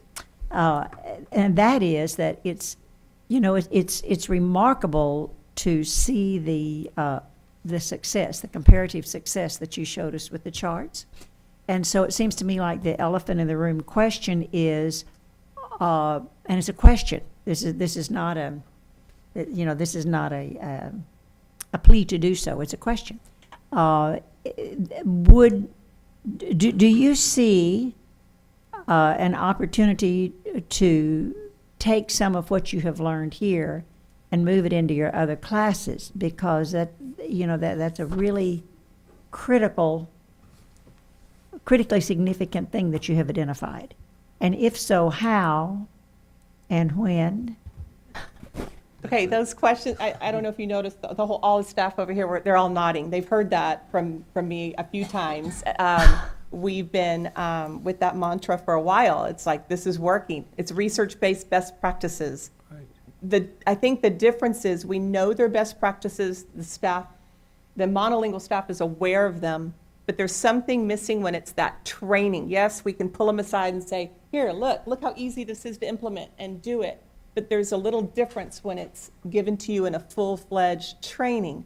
With, I need to go back to Norma Garcia because this year she has offered some of that training to our non-dual teachers. And so that's one of the discussions we've had on our campuses. I got to get these people over there because these practices, it shouldn't matter what language you're in. The structure and the practices in place can work with any language or not. You know, it doesn't have to be teaching an additional language to have these support systems in place. I would love, Mr. Superintendent, to see that, how we are implementing that and how it's taking off and how long it takes to do. I would really love a crash course in that because I think that really is a significant point about education today, is that we talk about transformation all the time. And what you have learned is something that is a key element to transforming perhaps all of education. And so how wonderful that it's coming from within. And that's just as significant a means of, you know, transformation. You all have learned this. It'd be interesting to see also a comparison between all of the dual language schools to see if they're finding a comparable excuse me, a comparable result, and if they are also implementing this, because you may have just come up with some really great information for us, and you know, I always remember and quote Dr. Cavazos saying several years ago, when we focus on something in this district is when we get it right. And what you've really done is brought a very clear focus to what you're doing in dual language, and you're getting it right. And so it seems to me like the transition to all students is a focus that we need to have, and isn't it neat that we discovered it ourselves? So I would love to see that as it progresses. So And I think that to bring focus to that, Ms. Flore, it's almost like the digital classroom initiative. The idea was to have digital classroom teachers at every campus. But without that deep dive training and implementation model, just because 5 teachers are doing it doesn't mean that 100% of the teachers are doing it. it's a migration to really understanding what are the benefits of having, in that case, technology infused into the curriculum.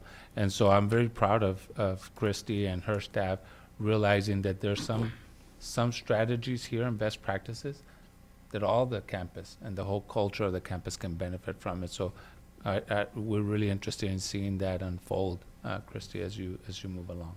You're going from being the learners to becoming the teachers. That's right. Right? Mhm.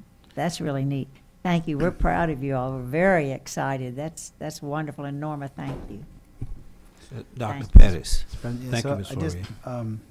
just writing down notes as you were talking, and I agree with my colleagues. Phenomenal presentation. So one of the best principals presentation we've had in a while. They've all been amazing, but and I love the video. The kids are just precious. You know, I really do agree with the comments that have been made. I think that we can't just think about it as a language program, because you really are transforming learning itself, right? And self-learning. And I really, this is something that we should try to scale up, you know, because I'm really impressed with what you've done. And I like that it, by its very nature, it incorporates the 4 C's, you know, collaboration, communication, creativity. I mean, it's just automatic. It's an intrinsic part of what you're doing, right? Correct. And so, you're, promoting tolerance and unity and inclusion. I think all of this is going to enhance student achievement. I think all of this is going to lead to more college and career readiness. And I think these kids are going to have more opportunities, more doors open for them, and more life success because of this very program. I guess my singular question is this: what can we do? Because we've done so much in early literacy, in the pre-K initiatives that we're doing. I mean, just really cutting edge stuff we're doing in those initiatives. What can we do to marry these two? And maybe that's already happening, I don't know. But what can we do to start to incorporate some of this stuff at that early on level, so that these students are already, I guess, sort of already on a path towards a dual language school track, and that way, because I really feel that if every single one of our students, I mean, obviously it's a choice, right? But I think if every one of our, we would only have one graph. It wouldn't be the other one like that, right? I mean, and so I guess, so it's just a question, right? But I think that what can we do to marry those two situations? Because both are amazing, but yet they're kind of not necessarily, they're a little bit like this, not like that, in my opinion. I don't know, so. Well, let me remind you, we do have pre-K and kinder dual language classes. So already, See, these structures are already in there. place in some Okay. of those classrooms. Okay. There's some challenges with scheduling and things, because there's a lot that goes on in a dual language schedule. And so you bring up Nyhouse Phonics, and I don't have to say anymore, look at their faces. They love the program, it's the timing. Okay, it's like, okay, that's an initiative that goes in with our dual language, and so we've got to marry those. We've got to find a way to trim here and add here and make it work for Harlingen CISD. And that's what they've been, I call it fluid and flexible, be fluid and flexible all the That's right. time. And they have been, we work it, we're constantly working and changing and evolving, and we'll see what works. Maybe we trimmed too much in one area, and so we'll have to look at it again the next year and say, okay, we have a little deficit here, let's work on it. How are we going to fix that? So there's a lot of demands in that dual language program, and we love it, and there's a commitment piece. Each one of these teachers is committed to that program, and so they're willing to put in the extra work, the extra hours. There's no one kidding you when they say they put in a lot of hours. There's a lot of commitment sitting right here on that row, and if we can get that same buy-in from the rest, I think it'll come without saying. Once they utilize it, they're going to see the natural effect that it has on learning. So that's our goal. Thank you. Mr. President? Yes, Mr. James. Hi, Ms. David, thank you again for your presentation. And this isn't so much a question as it is just a comment of gratitude. I went to Crockett Elementary, where a large percentage of those students were primary Spanish speakers like myself. Spanish was my first language. So, and this was many years ago, when I was in elementary. But, had we had something like that at the time, not only would it have been, I mean, it would have helped with the learning, but just the empowerment that it gives some of the students, that would have given some of the students like myself and a lot of friends that I still have that I went to school with, and the difference that would have made in their lives. It's just, I mean, I'm glad it's in place now, but it's kind of personal to me because, you know, it was hard for me coming into elementary as the oldest sibling and coming from a Spanish-speaking home to adjust. It was easier for my younger sister because then I was talking to her in English, but for the first one to go in speaking only Spanish and being spoken to only in English, you know, I can tell you that it was hard to learn immediately right away, but you know, we adjusted and I learned English, and I think I speak it pretty well now. And I'm also very fluent in Spanish, so it's something that you know, I've never been the best applicant or candidate or anything, but I know for a fact that being fluent in English and Spanish has taken me a long way in my life. So thank you all for the enthusiasm that you have in teaching the students and the passion and pride you take in this program. Thank you so much. Thank you so much. Okay. Well, I guess, Mr. David, I just want to say that this was a special presentation about a subject that dual language, and I'm the historian. I've been around a long time, folks, in public education in Texas and in this country. 49 years ago, when I was teaching, you could not speak Spanish on a campus. I remember if that happened, that means you were going to be punished. And I was a high school science teacher. I remember that in Brownsville High School. And that was a no-no. That was 1968. Fast forward to where we are today. What's being said here is important in that you mentioned earlier, there's a lot of things we see in the media, we see a lot of things in the country, but a lot of that is really noise, quite frankly. It's noise. And we getting past the noise to what you talked about here was very substantive. What I do know is this, it's hard work. It takes the commitment, it takes the passion, it takes a lot to do what you all do, because a lot of the teachers don't want to do this. They just don't want to. It's hard work. And I want to just say this, Ms. David, about you. I remember you started out with the Gear Up program. Is that right? Well, no, I worked closely with Gear Up, but I was the pre-AP facilitator. GT, you were close. GT. I guess Ms. Carton was somewhere. Y'all were kind of close together, weren't you? Somewhat. Yeah, I remember you all. I remember you all were very young. I remember that. They're still very young. And they're still very young. I said very, very. That's right, that's right. But the leadership, you know. Extremely. We were very, very young then. I saw that leadership back then, and you can see what has happened, right? But seriously, you know, my children graduated from Harlingen Public Schools and didn't have that opportunity, but that opportunity was available. They would have taken advantage of it. It's a choice. It's a choice. To get this change, though, it's going to take support from the board and the superintendent. To make this change, it's going to take resources. It's going to require, is it called talent search? What do we do? Talent search. Acquisition. Talent acquisition. Talent acquisition. It takes special people.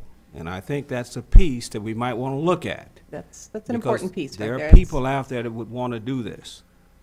You know, when you bring people into play, you have to have people with special kinds of desires and skills to do this. And I'd say that's something in talent acquisition, make that an element we want to look to, because you cannot really grow this program, scale it with, you know, existing personnel. They don't want to do that, that's fine. But there are people out there who want to do it. So I think we can begin to look, while working with higher education institutions, to look at people who are really specifically want to do this. You know, I could remember that time back. If your name was Martinez, I could pretty much guarantee you 40-something years ago, you were probably, at least you were almost bilingual. You were pretty much. But if your name is Martinez today, Yeah, you don't growing up, you might forget be it. just like McShann. Just monolingual. It's true. We have Right? fewer So and when I fewer see, when I bilingual see these students all young the time. folks, they don't know any more than I do. You know, seriously. And the language can be lost in like, what, 2 or 3 generations? You can lose a language. And that's what's happening now. And, We're- and that's we're what's about there, happening. yeah. And I'm passionate about this Yeah. because we have to remember and honor the past and honor really what humanity is really all about. And we all have it, and we shouldn't lose it. This is an opportunity to really grow that. I really feel like at this point, Mr. Strubart, that message, I know it's recorded. It was an education about what dual language is, about talking about biliteracy and talking about the things that what it really is. It's not conversational. It's much more than that. But if we could take that and begin to work with that and put it in a position, put it in place so that we can really use this as a tool to inform not only our people, but to inform the public. And this is another choice that we have, is dual language. And just like the young lady from from Wilson, the young 7, 8-year-old, and Dr. Pettis, you worked with her father, brilliant. She didn't know anything at all about Spanish, but she probably knows several languages. I can guarantee you that. That's what we have to do. And I think this board is willing to invest the resources and make those transformational changes to bring in people to really like to see every child. They have the opportunity to be totally biliterate if they so desire. You did a great job, and I can't say enough to the staff. And of course, Ms. Norma Garcia, you're special. I know you're special. She came from a principalship at Houston to go into do something with our bilingual ESL and all that. So we appreciate you. So we really, really do. Let's just got to give it up to you. Special. And to all the staff, appreciate all what you're doing. Thank you so much. Thank you very much. And Excelente, Muchas Ms. David. gracias. All right. You all did an amazing job, teachers. Tomorrow, you don't have to be there till 7:40. Don't. No, I'm just saying. No. Okay, Christy, you handle that. And lastly, let me say this about Christy. That's a little thing. Christy is a graduate of the Harvard Leadership Principalship Program at Harvard University Raise last your year. hand. Yep. Raise your hand, Texas. I think it shows. Thank you so very much. Great job, guys. Thank Great you. job. Thank you. Excellent. And Mr. Presidente, una más cosa, por favor. Oh. I think that this also, I certainly agree and with everything that we've said so far. But I think it also has very great significance for our secondary program.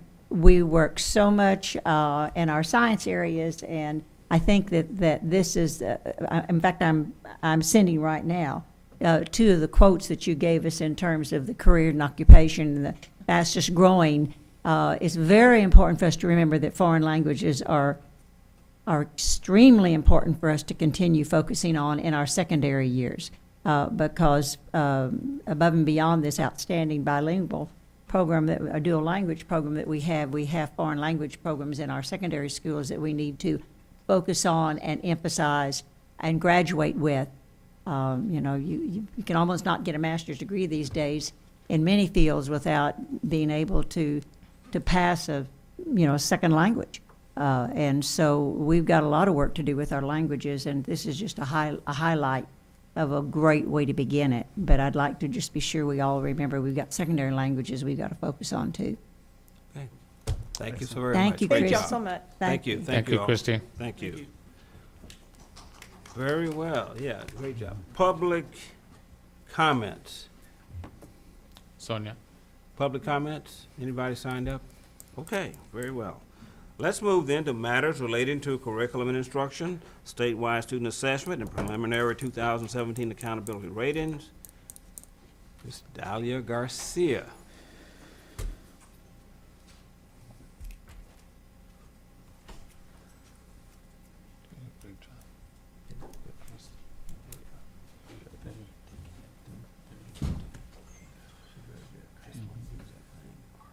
They're Boy Scouts, kids. Oh, you were saying about the kids? Yeah. They're monitoring the Boy Scouts. Wow, that's great. Oh, there's, what's her name? It's all leavers. Okay. Good evening, Mr. President, Dr. Cavazos, members of the board, superintendent, staff, senior team, and community members. For tonight's report to the board, we'll be reviewing the 2017 STAR test results along with our state accountability ratings as part of our district requirement. Much of the information presented in this report has been provided to you previously through administrative updates throughout our spring testing season. So this is a high-level global view of our STAR results for spring along with our accountability ratings. So our district goal refers to using data that measures all students' weaknesses and strengths in order to address their curricular needs. And so presented tonight are the results for students that are under the STAR assessment program. So under the state assessment program, there's several areas of tests that are provided to students. At the very top, the state mandated testing program includes the STAR. It also includes the TELPAS test, TAX, which is recently has been recently replaced with alternative assessments. We also have additional options for students served by special education programs, such as the STAR A program, which again has been recently replaced by STAR Online with embedded supports. STAR Alternate 2 for students who qualify for those services. STAR L, which is our STAR Linguistic program. Once again, that particular state assessment has been replaced by STAR Online with embedded supports, and we also have some Spanish versions for students that qualify. So down at the bottom, you'll see our STAR assessment programs: reading at grades 3 through 8, writing grades 4 and 7, math grades 3 through 8, science offered at grades 5 and 8, social studies only in grade 8, and our end of course exams: algebra, biology, English 1, English 2, and U.S. history. So there's a lot of changes that occurred this year and changes that are continuing as we move forward with our new accountability system.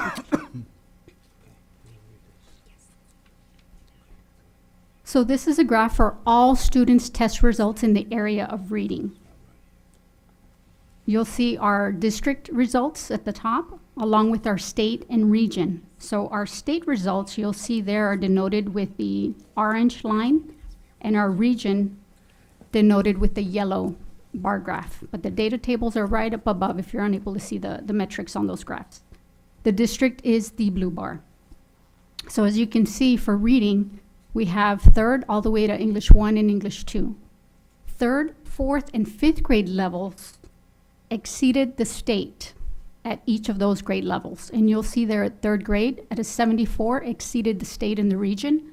4th grade exceeded the state and closely with the region, and 5th grade with a 73 exceeded the state in the region. If you look at 6th grade, 7th, 8th, English 1 and English 2, you'll observe that on those grade levels, and each of those grade levels, 6 through English 2, we exceeded the region results. So the graph there is very telling that you'll see similar trends as you look at the district, the region, and the state. But a lot of success here, a lot to be proud of, with 3rd, 4th, and 5th being above the state, and 6th through 8th, English 1 and English 2 being above the region. It's important to note too, before we go on to the next slide, the 5th and 8th grade reading do have a 2nd and a 3rd opportunity to test. So those 5th and 8th graders that retake the test that were not successful in March, retake it in May, achieve exceptionally well and achieve in the 82 areas for 5th and 8th. If we look at the next slide for all students' test results in mathematics. So for mathematics, 3rd through 5th grade levels, they are all above the state once again, 3rd, 4th, and 5th. 6th and 7th are above the state and the region. District-wide, you'll see there algebra, end of course, 86% of all students met the algebra performance standard, and that performance standard, we know it to be as the approaches standard, which was an increase from last year at a 78. So now we're in 86 district-wide. Moreover, algebra, end of course, is above the state and the region. So District 86 and the state and the region 82 and 83 respectively. It's also important to note that this algebra component also includes 8th grade students that may have taken it at the middle school level or at School of Health. So that 86 also encompasses not only our high school students, but our 8th grade students as well. So our next area is all students' test results in writing. For the writing, you'll see there similar trend lines. 4th grade was at a 67, which is above the state, and slightly below the region. And 7th grade, we're at a 64 with the state and region at a 68. And we see this trend time and time again. It's very telling from previous results that the performance increases and those trends continue to stay in that slope.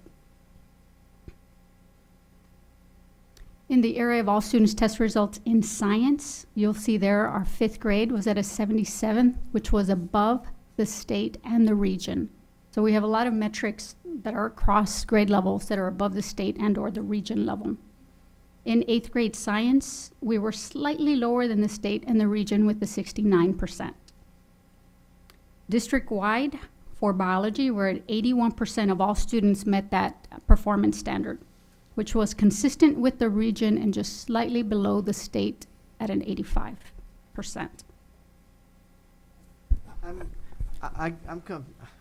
I'm confused with the slides that have the name, because it says 5th grade, 8th grade, and then biology is 81. So biology, 81 is the average from the 5th and the 8th? No. How do you get, what is 81? There's the 5th grade I know it's score. biology, but what does that mean? The 5th grade score is at 77% for the district. 8th grade scored at a 69%, Right. and biology is our end of course Which is exam. the 9th grade. Okay, so, Ninth grade. so 9th grade is biology. Their end of course. Oh, okay. Mhm, End of Okay. course exam. So every time we see the name, it's gonna be a 9th grade. Is that correct? Because the slide before, if you go to the slide before, or before that, algebra, so that was 9th grade.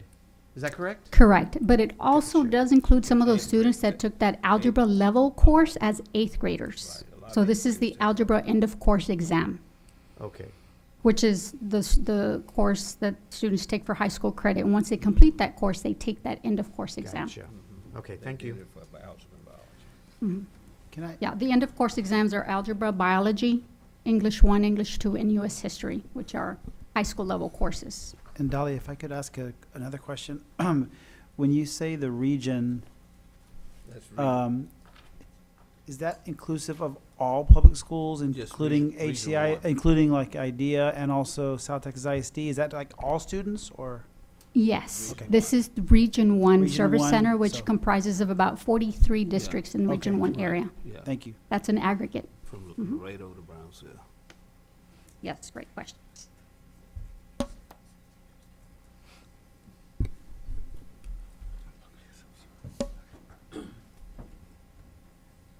So I believe we were here on social studies, all students' test results, and again, the all students. For the spring assessment in social studies, we have our 8th grade students scoring at a 63% at the district level, state 62, and region at a 59. So the district was above the state and the region in that area. US History is an end-of-course exam that is primarily offered to 11th grade students. That's when they typically take the course at the high school level. And we have 93% of those students meeting that performance standard, which is exceeding the state and the region with a 92 and an 88 respectively. And so a lot of great success there with our US History students.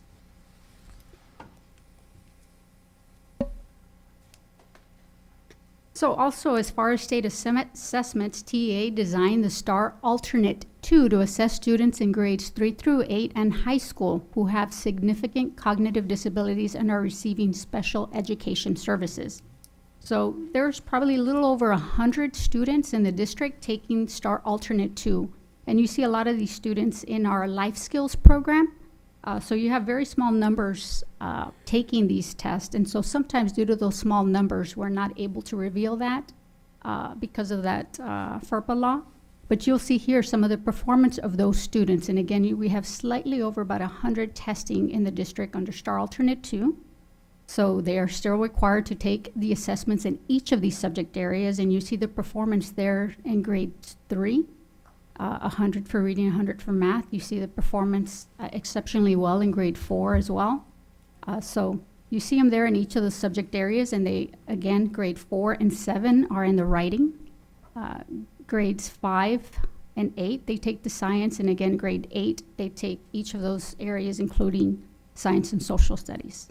At the very bottom, you see end of course. So again, these are students. There's a little over there's probably about 15 students in the district taking it at Harlingen High, and almost equally at South. For the end of course subjects, you have their scores there for algebra to 91, biology 100, U.S. history 100, English 1, 100, and English 2, also with 100. And again, these are for those select students that qualify for the assessment and that face significant cognitive disabilities. Yes, Ms. Fleurier. I just think that's hugely significant, Dahlia. What is the explanation for how exceedingly well they are doing? Exceedingly well. The students here are performing really well. Super well. Yes. Super, all of them are doing really well.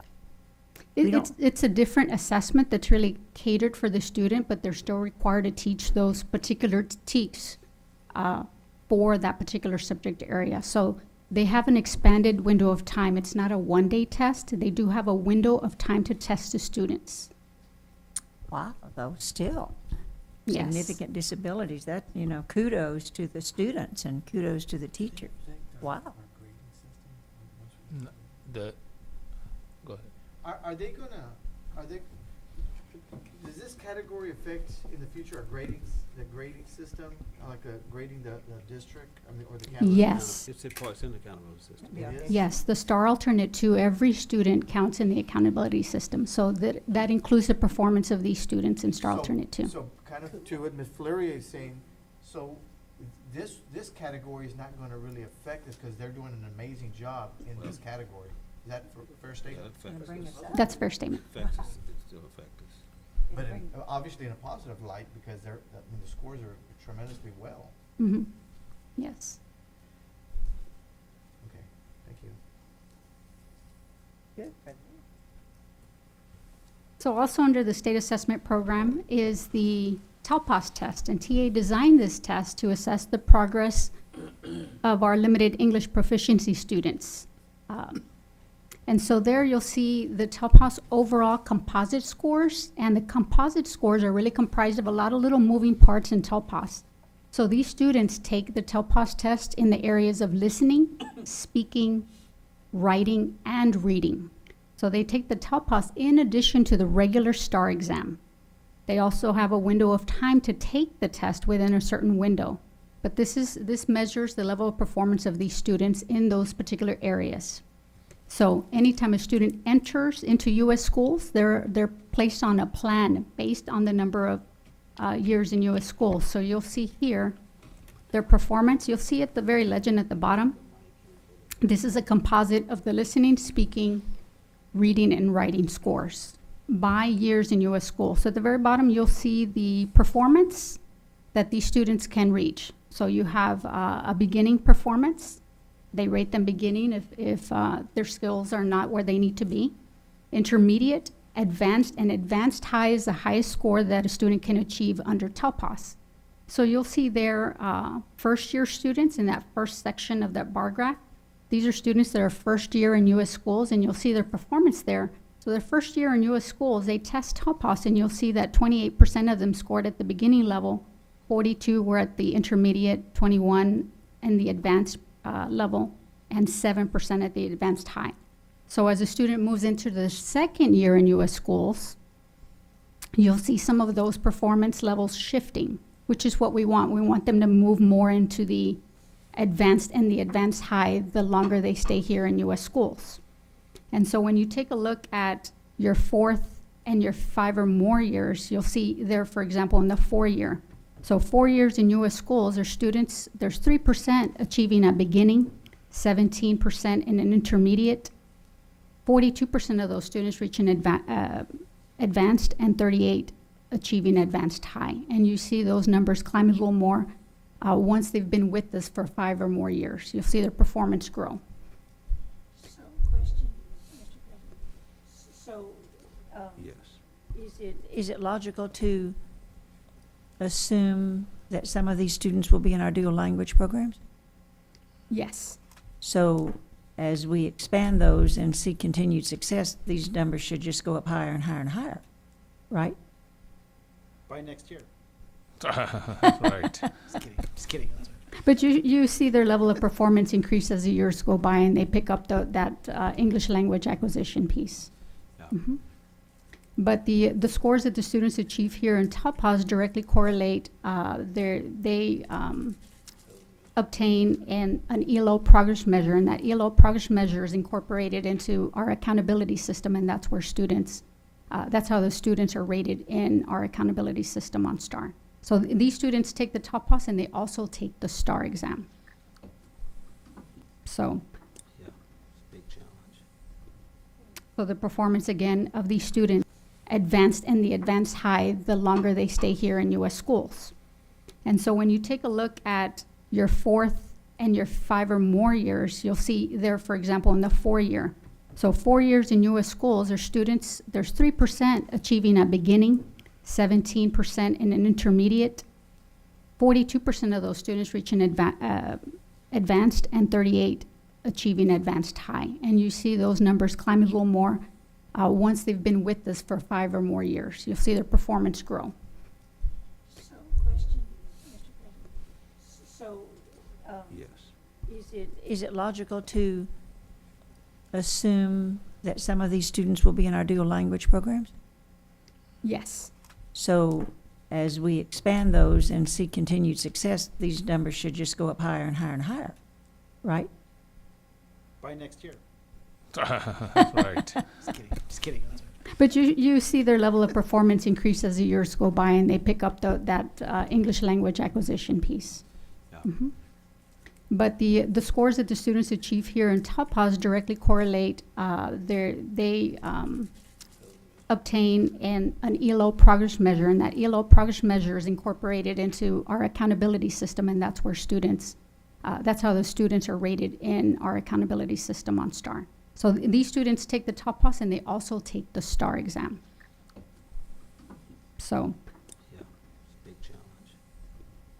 So the performance, again, of these students during their time here and over the course of 4 and 5 years, their performance level does increase to advanced high, and that's where we want them to be. So that was just a high-level observation of our spring STAR performance, and this is just a glimpse of our 2017 State Accountability Performance Index Framework.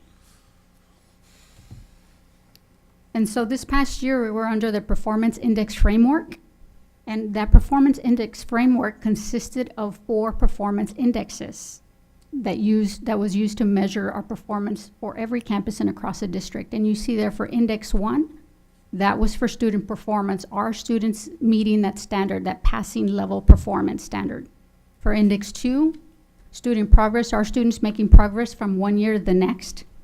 Index 3 was closing the gaps with our economically disadvantaged and 2 of our lowest subpopulations. And Index 4 was that post-secondary readiness piece when we talk about high levels of STAR, and of course our post-secondary pieces into TSI, SAT, and ACT. So this past year, in order for a campus to have met standard or met alternative standard, they needed to meet those targets in at least 3 of those indices, and you'll see them there. So in order for a campus and a district to meet standard, they needed Index 1 or Index 2 to meet that standard, plus Index 3 and Index 4 in order, again, for a campus or a district to meet standard. And so some of the state accountability ratings that are assigned or were assigned for 2017, again, we talk about Met Standard, but that's Met Standard is applied for campus or districts that met performance on all the index targets that you saw in the previous slide. Met Alternative Standard which for those alternative education campuses and districts. And this, an example here would be Keys Academy. That's an alternative education campus. Improvement required are those campuses that did not meet one or more of the performance index targets. And then we have the not rated for JJAP and DAAP areas, and then not rated for data integrity issues. That's another one relative to data accuracy. So these are the different performance levels that a campus and a district can achieve this past 2017 accountability year. So when we look at the district, our school district, we achieved the Met Standard rating for this past 2017 accountability year. So we achieved the Met Standard, and you see there in the bars right in the middle, performance index report. You see index 1, we achieved a 76 under the student achievement, and the minimum target score that was set by the commissioner, and these targets are set by the commissioner every year.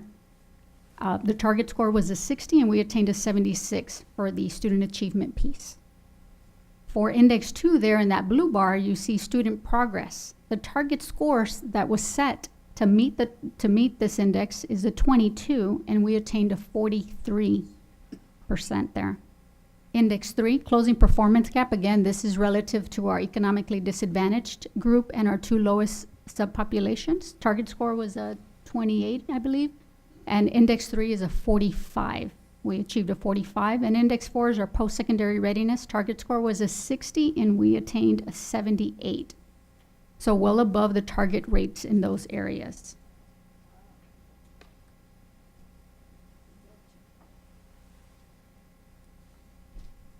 So when we look at our district indexes, and we kind of compare ourselves to a few districts here, and it's a little difficult to compare our district to some degree because there's variance in student population, demographics, things of that nature. But we typically measure ourselves against a few of the Valley districts here. We do have another sheet that shows all 43 districts, but for this particular presentation, we selected some of the more common ones that we compare ourselves to. And you'll see there in student achievement, you'll see about 13 or so districts listed there. In Harlingen, again, we saw in the previous slide, we were at a 76 for the student achievement. This was above the state, and you see the state and the region index score average right at the top right of that particular quadrant. So for student achievement, the state was at a 75, the region at a 74, and Harlingen was a 76. That was a 3-point gain from the previous year in 2016 when we were at a 73. So we made gains there, and again, above the state and the region in index 1. Ms. Garcia, I have a question. I guess where I have a little bit of the confusion is where we're going to be rated as A through F, because we're looking at that, and we're looking at the achievements, and everywhere where we have it, it says that we're above the region, we're higher than the region, but we're exceeding the region, but that doesn't equate to an A or a B or a C. I mean, we could be 20 points above the region and still be at a D. Is that a fair statement? Yes. That's what's wrong with the system. And here's another example, Javier, is that you take Memorial Middle School, for example, right? When you look at their scores and you compare them to other middle schools within our district, the state says you have to compare them to comparable campuses, right? So when you look at Memorial to their comparable 40 campuses, they blew the chart. I mean, they got all the distinctions and so forth. And so there's a danger when you compare, like, I mean, this is good information, but you're comparing to districts that are probably not comparable to Harlingen and so forth. But it's a good litmus test. It's a good thing to know, right? But the real comparison is when you're comparing yourself to comparable districts or comparable campuses. And so what you saw with the distinctions is basically just that. The state saying, when we compare you to the same kind of campus, you're doing extremely well, right? Because there are some kids that are going to need more work. There's some kids that are going to need some additional. I mean, you saw the special ed scores, right? So So, but to your point, the A through F system is not necessarily going to capture that, No. right? So that's why it was, I would say, over 90% of the districts passed resolutions against it. But we're Right. still there, and so we recognize that's our existence, and we're going to continue to champion the work and educate the whole child, which is more important to us. And the A through F system is still in development, and so that's, Yeah, some unfortunately, big it's gonna changes go, this year. it's gonna go through though. Sure, I mean, Mhm. that's, It's already done. yeah, it's already done Yes. thing. But you know what I do like about this, Ms. Garcia, is I like where you are comparing it, because that's confidence in ourselves, Mhm. and that's also showing where we stack up against with some of the other districts to see, you know, where our competition is on that, so to speak. right, right. And that is our barometer, because we usually compare Absolutely. ourselves to the state and the region.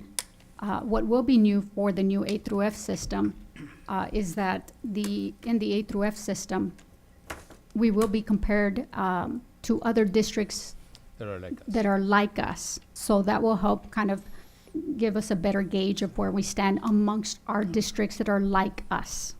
Just like the campuses do now with the distinctions in their comparable 40. So that is forthcoming in that respect. And so that'll give us a better picture of where our performance is to districts relative and similar to ours. And let me tell you how important that is, Mr. Leon, Ms. Romero, and of course, Mr. Villarreal and Ms. Cortan. The minute these scores come out, the first thing they want to know is who are the 40 campuses they're comparing, how are they performing against that? Because that's a true comparison. You want to make certain that you're doing it, you're at the top of that quartile when you get that. Because I think that the letter grades are going to be more applicable to that kind of a comparison group. And that's why now they're looking for districts that are comparable. Because, you know, there's some districts here that are, you know, districts of choice, you know, that kind of stuff. And so, but a lot of traction in this area, and it's good to have it as a barometer as well. Yeah, and I think at the end of the day, it's gonna be a challenge for us to educate the community Sure. on this, Yes. so that they don't just see black or white, but there's a lot of variables that go in with a score. I mean, you know, South Texas ISD, Sharyland, Los Fresnos, IDEA, Right. those are all pretty unique districts in terms of being more choice and affluent Absolutely. parents, things like that. And, you know, they're just a lot different, you know, I mean, and so, yeah. So, I mean, it's a little apples and oranges, but I agree with Javier. I mean, I agree with, I mean, you just, unless you dive in, and we really appreciate all the work you're doing this last 2-3 years. I don't know how long you've been in this role now, but How long it feels?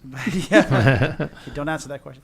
But it really, I think it's, and you know, and I hope that the principals, and I know they are, and of course, you know, this is getting down to the department levels and things like that, and the teachers as well, because, you know, we need to start looking at this. And for me, you know, I mean, you know, all these things are great, the little data points, but at the end of the day, we've got to be flipping switches and inspiring kids.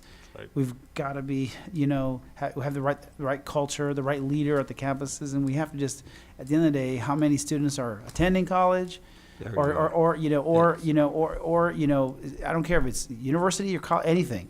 How many are persisting and graduating at the end of the day? You know, and that's something that's not going to be measured, you know, on our time with that student. You know, so that's something that I think that we as a board, you know, I'll speak for myself, but I mean, so we're going to grade ourselves in what happens to that student 6 years after they graduate, you know, Harlingen schools, you know, and that's what we're going to make ourselves, that's what we're going to be proud of. And that only happens if you do all the things, you know, that we've been talking about. Start strong. Yeah, you start strong from the very beginning, and you do all the things that we're doing with our strategic plan. And so, but anyway, I'm sorry to interrupt. So as you look at the next quadrant there with student progress, our target was set at a 22 by the commissioner, and you'll see Harlingen CISD there at a 43, surpassing the state, that's a 41, and then the region's a 44.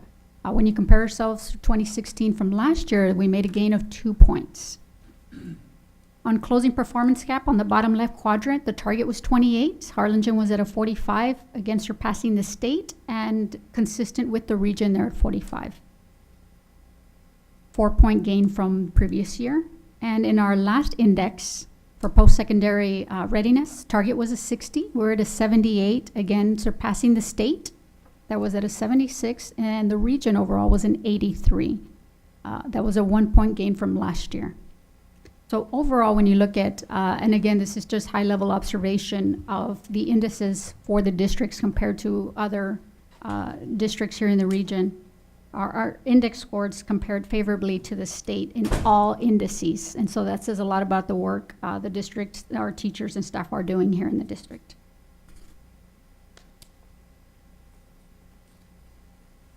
And so one of our final slides, we had the pleasure of seeing regarding our distinctions with our principals earlier on in our board presentation.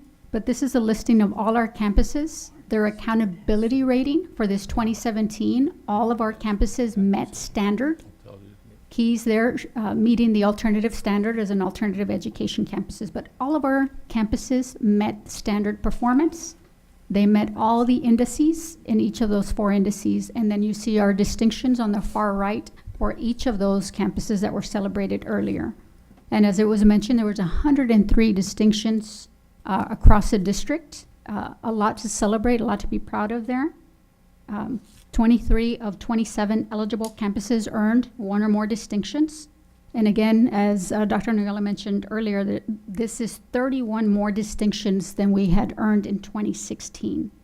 The campuses that earned all the distinctions eligible were Harlingen School of Health Professions, Memorial, Bowie, Dishman, Ben Milam, and Lee Mains, and those were celebrated earlier in the board presentation as well.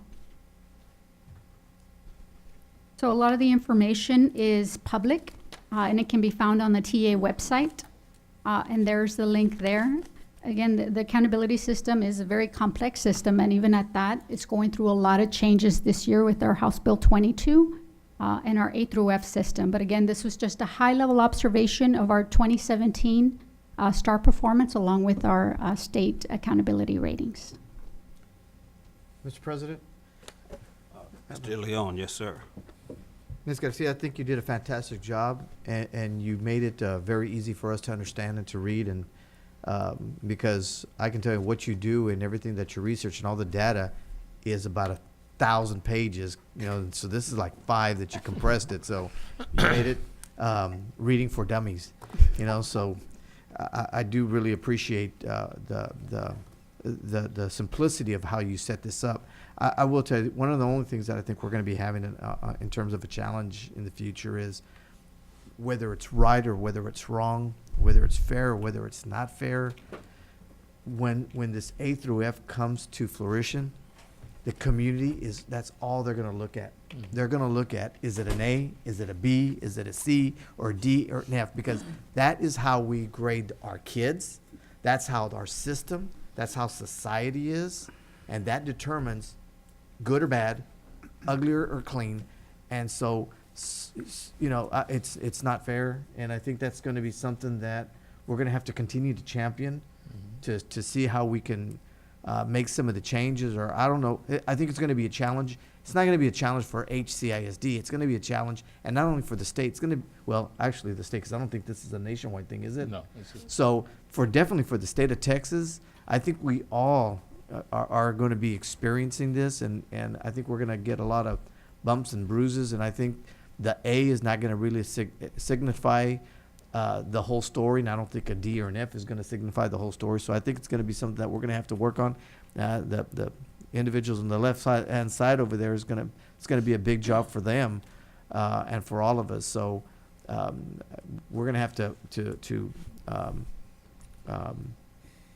put our seatbelt on. It's going to be a bumpy ride, but I think it's going to be one that we're going to be okay. But we're not in it alone. It's all the districts in all the state of Texas. Mr. McVeigh? Yes. Ms. Flourier? Yes, Dalia, again, kudos. This is outstanding. Thank you so much, and I agree with Javier. This is you need to really simplify it for those of us who don't live in this world, and you did a great job as you always do. So thank you. I appreciate that very much. Pursuant to what Mr. De Leon was saying, it occurs to me that you know, it would never be too soon to start trying to envision how we are going to get our story out. And even as I say that, I'm sure that Shane's probably 2 years into it already. But, you know, I was wondering, you know, it'll be interesting to see how I know that you superintendents meet regularly together. And Javier's right, everyone's going to share this problem. And so I don't know whether TASTA or TASB or the superintendent's organization or just, you know, individual school districts by themselves, somehow or another, we must be ready as soon as this is rolled out.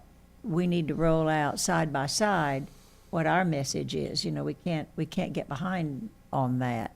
And, you know, it's never too soon to start. So it'll be interesting to see, Dr.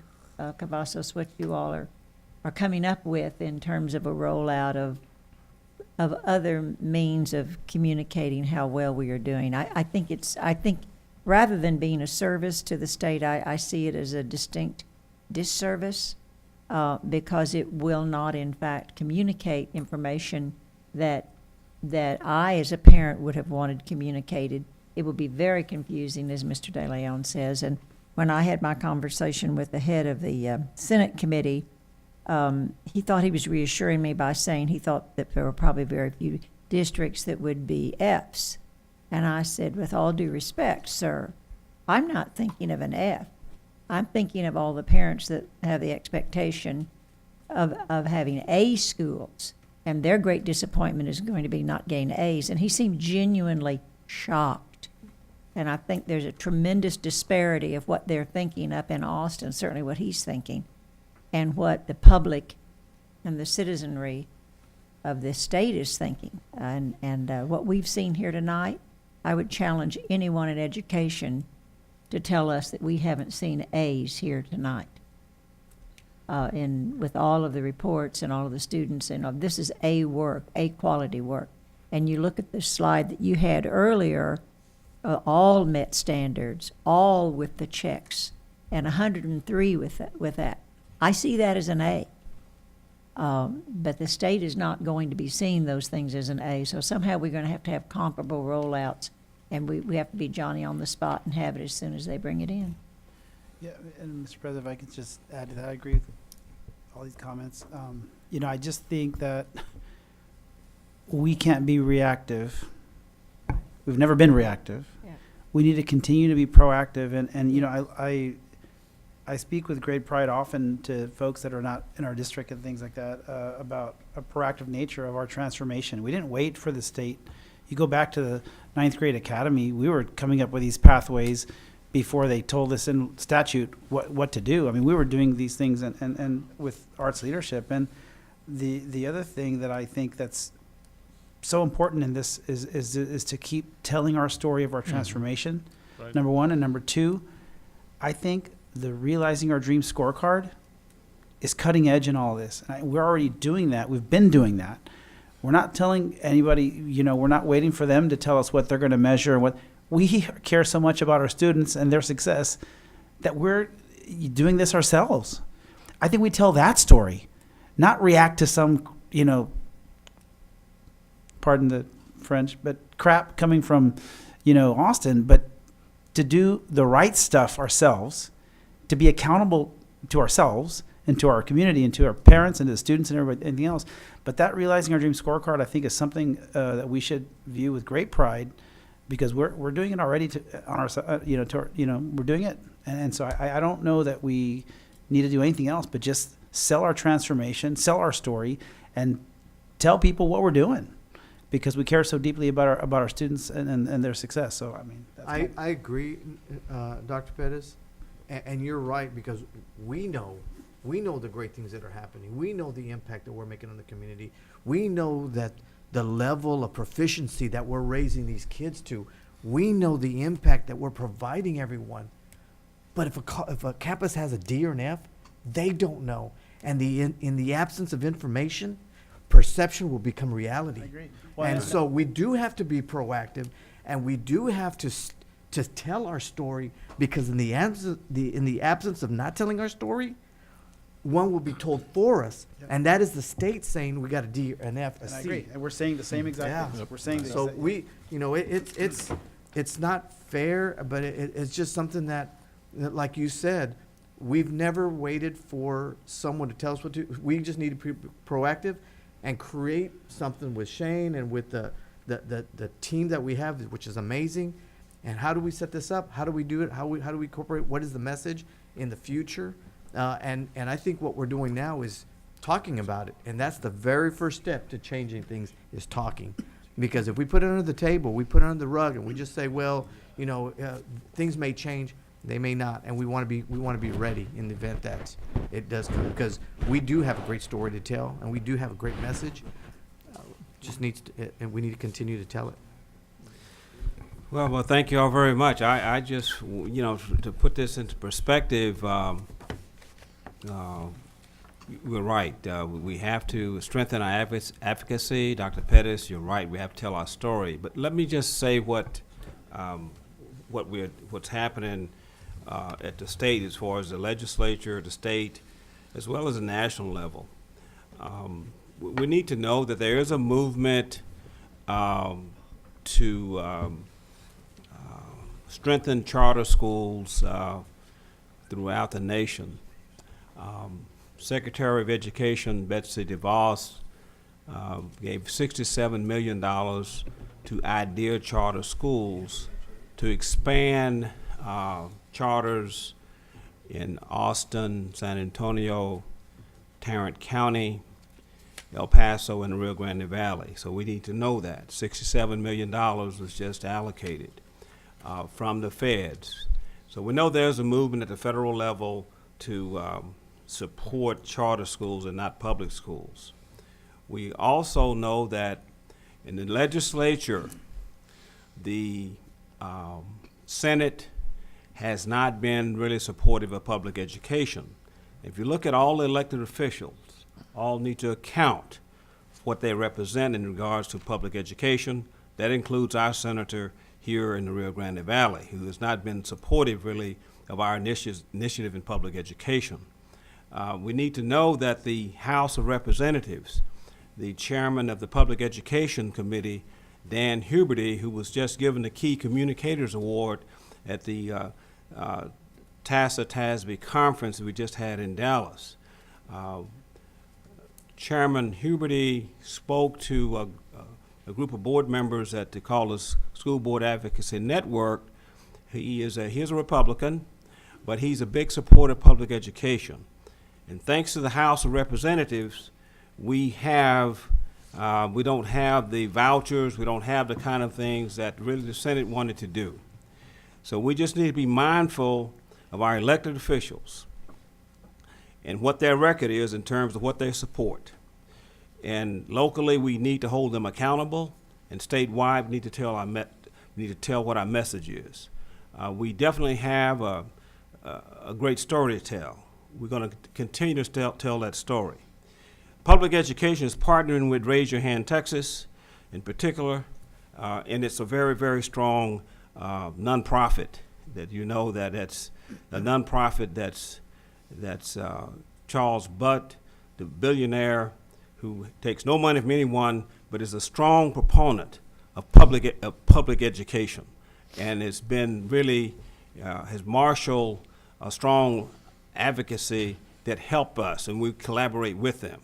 And just not a couple of weeks ago, Raise Your Hand was here in our district, and there was a great story in Valley Morning Star telling our story as to what we are doing in various areas. So I feel like we're in a good place. We have to continue to advocate strongly and call people to account for what they're doing.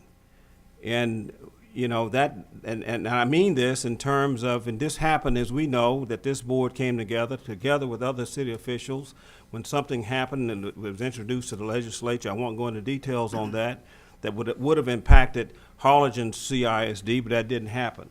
We need to do more of that.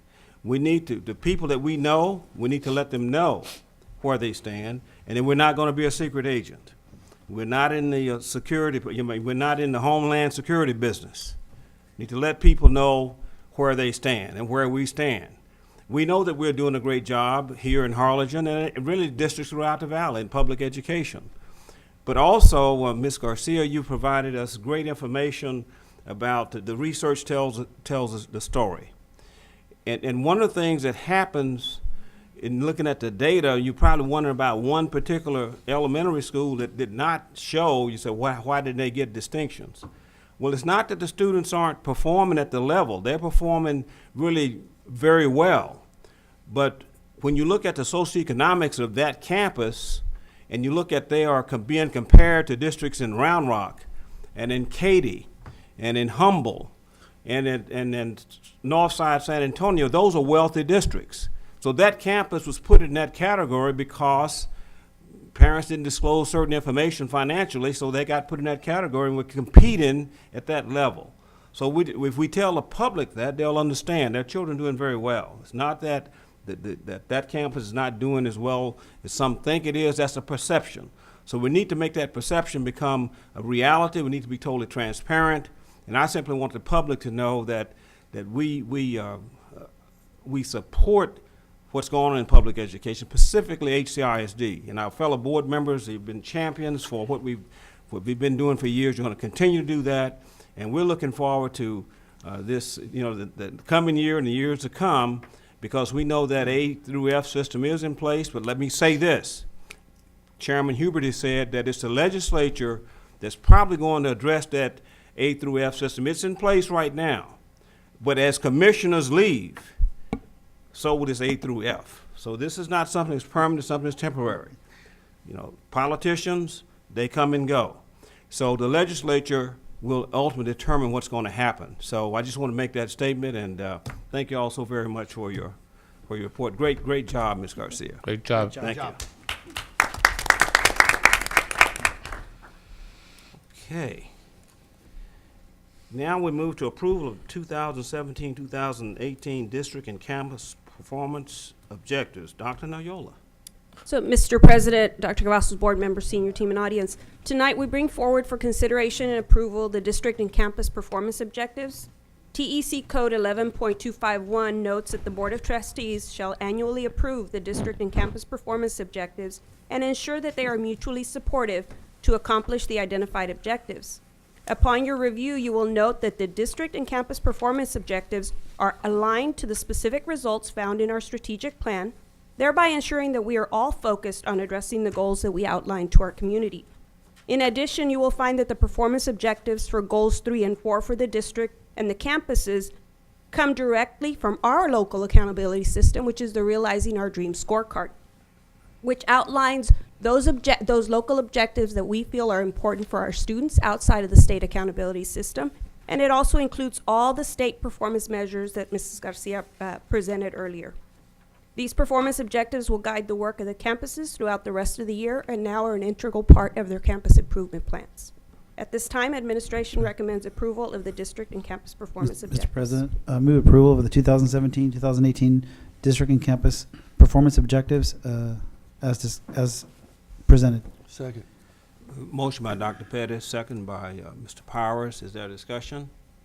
I do want to say that for the record here, this I guess you might say notebook, it's very comprehensive, and let me say that we want to commend you, Dr. Cavazos, for the data that's inside of this notebook, campus by campus. It's individualized, it's focused on, based on data, the performance, how they've done over a 3-year period, and I know that I see the staff out there, Mr. Villarreal and Ms. Romero and Ms. Corton, all of you. Boy. This is great work. We've had a lot of these over the years, but this is spot on. It's definitely you're doing a great job with this, and I can see movement in this. So this is a great job. I mean, it's something that didn't go unnoticed. So thank you also very much for this. And Mr. President, I would also add it represents accountability to the strategic plan, and and I agree with what you said. It's just, but it's not just something that goes on the shelf. It represents action plans and everything else, and so it's really good to see that. Thank you very much for the great work. And thank you, Dr. Pettis. We certainly appreciate that. Okay, all those in favor signify by saying aye. Aye. Opposed? The motion carries. Now we move to approval of proclamation to designate November 15th, 2017 as Schoolyard Habitat Day.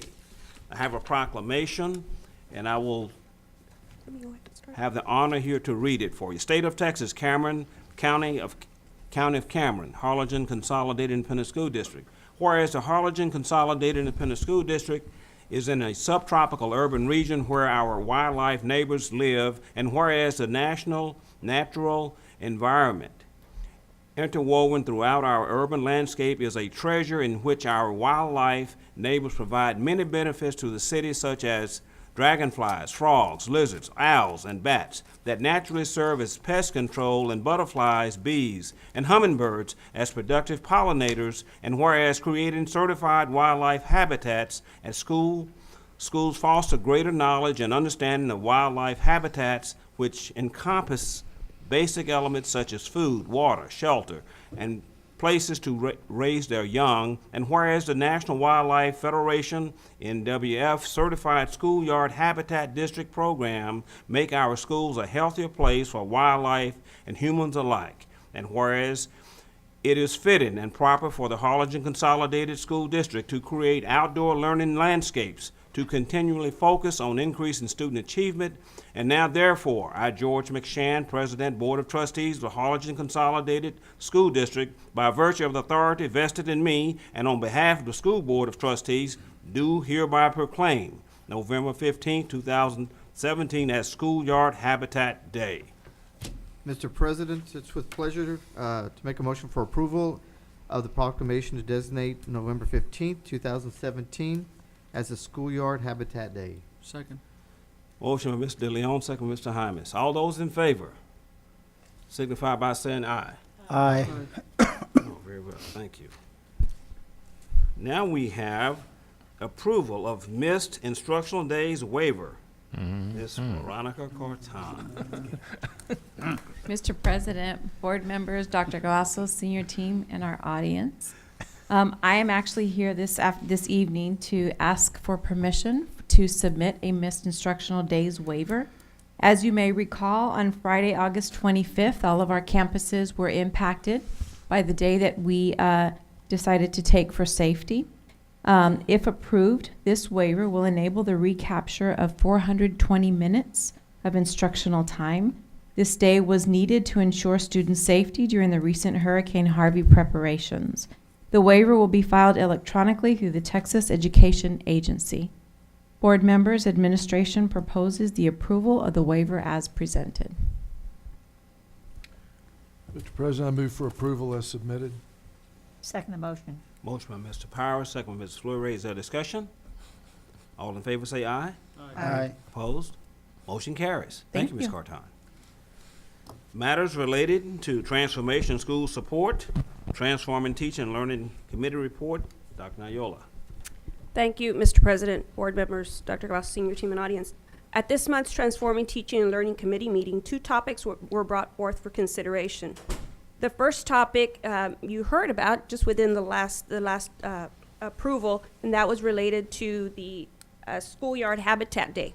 This proclamation came as a direct result of the first topic, which was presented by our content specialist, Melanie Flores, who shared with the committee a new initiative regarding native habitats that will be implemented over the next few years. This initiative began through an outreach effort by a nonprofit program founded by former First Lady Laura Bush called Texan by Nature. She shared that this program focuses on the conservation and preservation of nature in Texas. The organization believes that in order to promote conservation and preservation, it must begin at the student level. Texan by Nature specifically reached out to HCISD because of our district's commitment to innovation and strategic planning and implementation. Mrs. Flores outlined aspects of the partnership, including curriculum, financial support, timeline, fundraising efforts, and opportunities for students to earn various distinctions through their participation. I do want to recognize Melanie Flores and all of her efforts in bringing a team together to explore and research and set a plan in place for the next few years. The second topic was titled Strategic Plan and Review. So as we enter year 4 of our strategic plan, we began this topic by reviewing the work of the design teams for this year and outlined the many specific results that were accomplished during year 3 of the strategic plan. We continued by sharing the design teams that have been formed for this school year, including the new design team titled Innovative Schools. We discussed the focus of the design teams, their goals, and we detailed some potential action ideas that are under review for year 4. We have 2 years left to accomplish the remaining specific results and meet the goals outlined in our strategic plan. Our teams are going bolder and becoming more and more innovative as they look for measures to attain all that we aspire to attain as part of our strategic plan. We look forward to bringing these new action ideas at future Transforming Teaching and Learning Committee meetings. Dr. Perez chairs this committee, so I'll turn it over to him for additional comments. I just want to continue to thank you for the great work, Dr. Noella, and again, Dr. Cavazos, for bringing such great topics to the committee. And, you know, I think that really the design teams are very exciting for us for this because they represent the community's vision with a strategic plan and the intent to transform the district. And they're actually, I think, the innovative vehicle, if you will, for the board. And so just please pass along to them our gratitude and let them know that we're not physically in the room with them, but metaphorically we're in the room with them and really cheering them on. And we just really do appreciate all the hard work they put in. I know it's in addition to their regular jobs, but everybody that participates in the strategic, in those design teams, I mean, they just come up with some great things. And so we really appreciate that because I think right there, that is the continued, those are like the pistons in the engine that continue to drive the great work that we're doing to transform this district. So thank you, and please pass along that gratitude from the board to them. It's really appreciated. And thank you, Dr. Pettis and Dr. Noyola. Great report. Matters relating to business services, approval of lists of investments, dealers, brokers, and banks. Mr. Julio Cavazos. Thank you, Mr. McShann, Dr. Cavazos, board members. Agenda item 9A is the approval list of investment brokers, dealers, and banks. We are required to bring this list forward every year. We use the list to solicit investment rates for our investments. You do have a list of the banks and the dealers for your review. We recommend approval. Again, this is a list that we bring forward every year according to our investment policy. Mr. President, if with your permission, I would need to abstain from the discussion and the vote on this matter. I have, I'm a director and I have stock in a bank that I believe may be included in this list.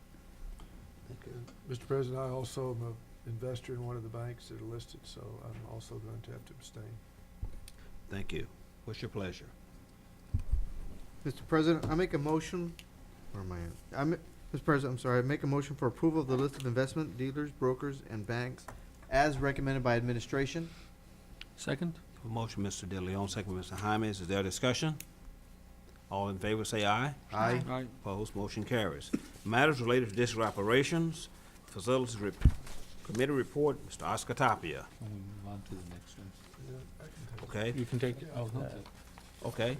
Mr. Powers. Let me just say that we had a meeting last Tuesday, and prior to the meeting, I know that due to conflicts in scheduling, some of the board members were not able to make it.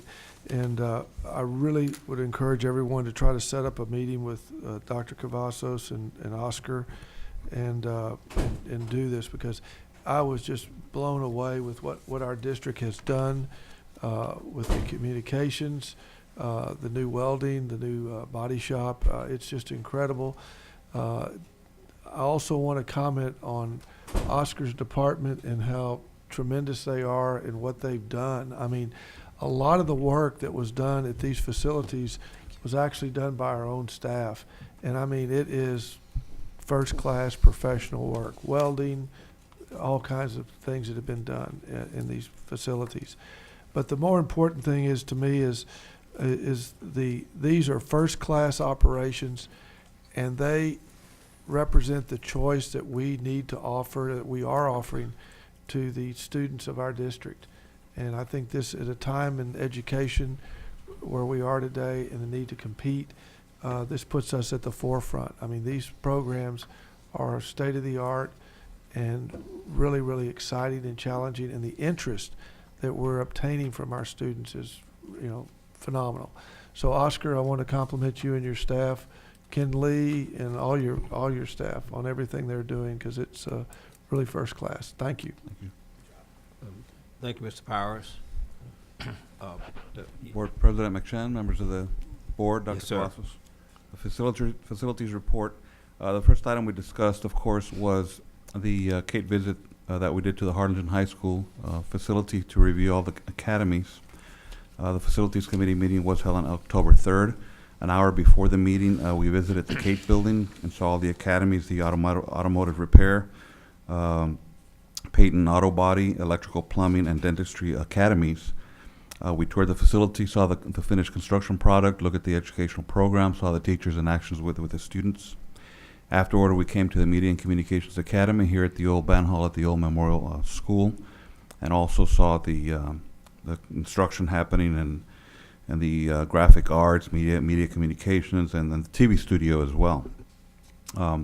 So we came back to the Facilities Committee meeting. The board members had a discussion of what they saw and reviewed all the programs. The next item we discussed was an upgrade on the Kano Academy AC upgrades that we're doing with our consulting engineer. Went over TRE projects, the athletic fields at the middle schools for Coakley, Vela, and Gutierrez. Gutierrez was finally striped, so all tracks are being used now. We have the final C of O from the city. We went over the air conditioning repairs at Travis and re-roofing at Travis and Zavala. Just on the last final punch list and commissioning work there. Harlingen High School AC upgrades, they continue to progress on the work, working on more of the classroom wings. Units, the science wings are done. We're working on units, I believe, 1, 3, and 4. Some of the wings, we're about halfway done with those outside wings. Also went over the electric gear upgrades for Harlingen South, Lamar, and Stewart Place. The middle school surveillance cameras, we've already finished 2 of the middle schools, and we're moving to Coakley. The HVAC rebid we're doing for AC repairs for Wilson and Long Elementary and Early College High School controls upgrades. We're also doing some roofing work at Austin, Crockett, and Coakley. The metal canopies at the Ag Farm, Lee Means and Long, we give an update on that. Also, we discussed the award of Lee Means parking lot. We got permits and we got contracts ready, so we'll be getting ready to start that project as well in the north side of the school.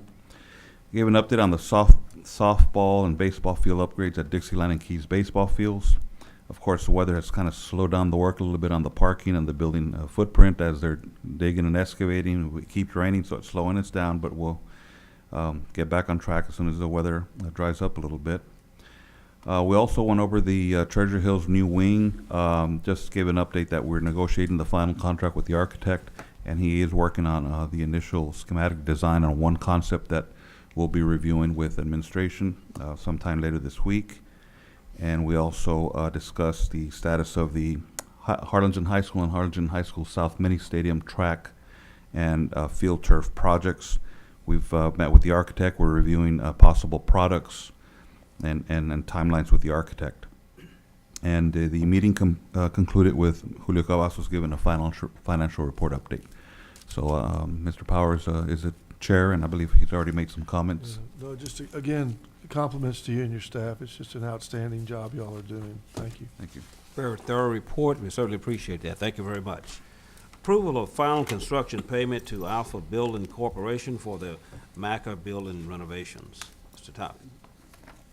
Well, what's your pleasure? Mr. McShann? Oh, go ahead, please. Yeah. As discussed at the Facilities Committee meeting, we discussed that we're going to be bringing 4 final payments to the board. Final payments cannot be released until the school board approves it through formal action. On this particular item, Alpha Construction, Alpha Building Corporation completed the Maca building renovations. Final payment has been submitted in the amount of $8,631.55. We've done a punch list. We reviewed the project with the architect and the engineer, and we recommend that final payment be released to Alpha Building Corporation. Mr. President, move approval for the final payment for Alpha Building Corporation as presented. Second. Motion by Dr. Pettit, second by Mr. Powers. Is there discussion? All in favor say aye. Aye. Opposed, motion carries. Approval of final construction payment to CAHS Inc. for the Milam and Lamar Elementary Schools HVAC upgrades, chiller replacements. Yes, President McShann, members of the board, Dr. Cavazos. This is also a final final payment request for approval for central air and heating services for the Milam Lamar chiller upgrades. We finally got the final approval from the engineer. There was some minor items pending. They've completed them. So we received the final payment amount in the amount of $12,200. Has been certified by the engineer for final payment. Mr. President, I make a motion for approval of the final construction payments to CAS Inc. for the Milam and Lamar Elementary Schools HVAC upgrades as recommended by administration. Second. A motion by Mr. De Leon, second by Mr. James. Is there discussion? All in favor signify by saying aye. Aye. Opposed, motion carries. Approval of final construction payment to Spar Glass Contractors, Inc. for the Bogus Stadium scoreboard base project.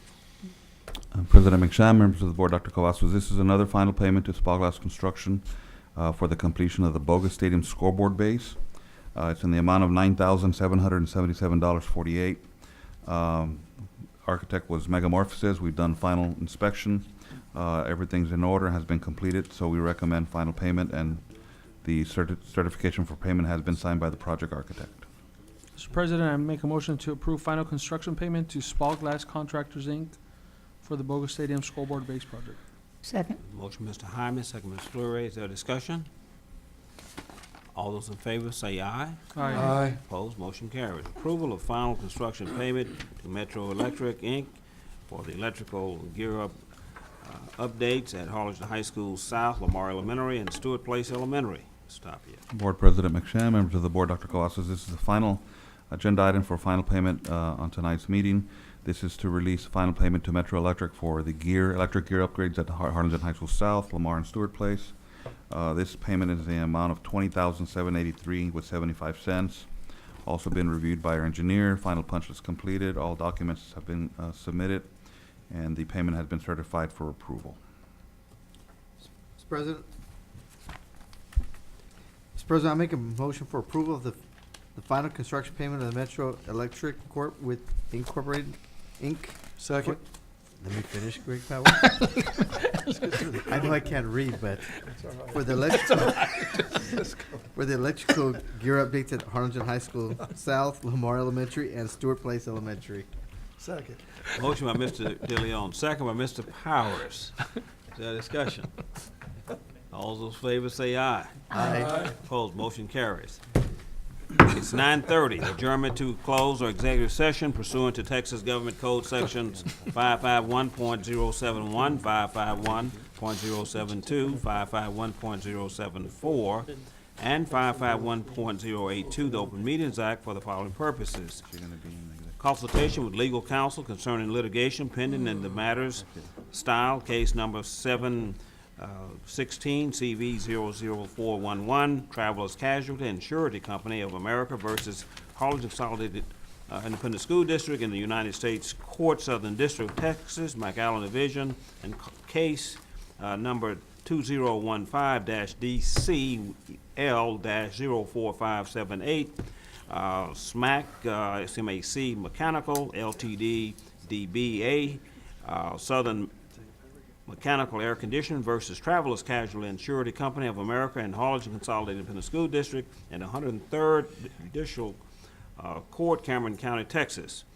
Discussion regarding bids received at the July 11, 2017 tax resale on properties struck off to Cameron County for itself and others taxing jurisdictions. Discussion, employment of teachers and other professional staff. Discuss superintendent's formative evaluation. We're in a closed session.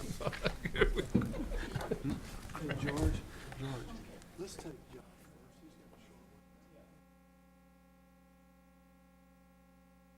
first. He's coming. I just heard him.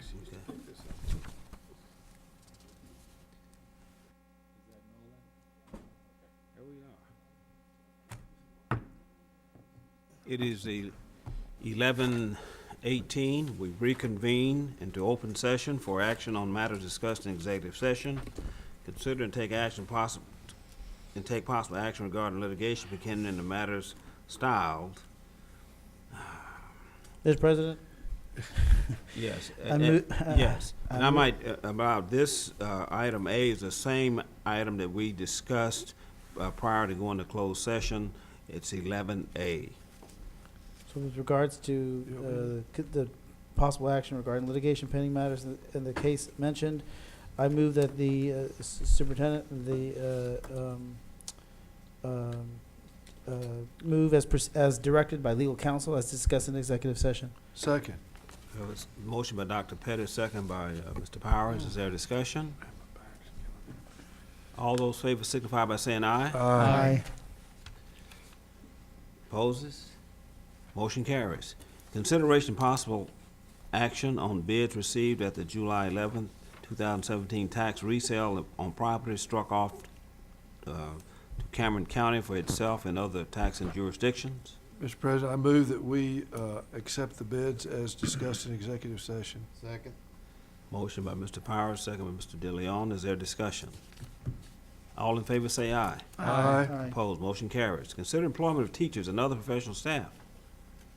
Mr. President, make a motion to approve employment of staff as discussed in executive session. Second the motion. Motion, Mr. Hymus, second, Ms. Flourier. Is there discussion? All in favor signify by saying aye. Aye. Opposed? Motion carries.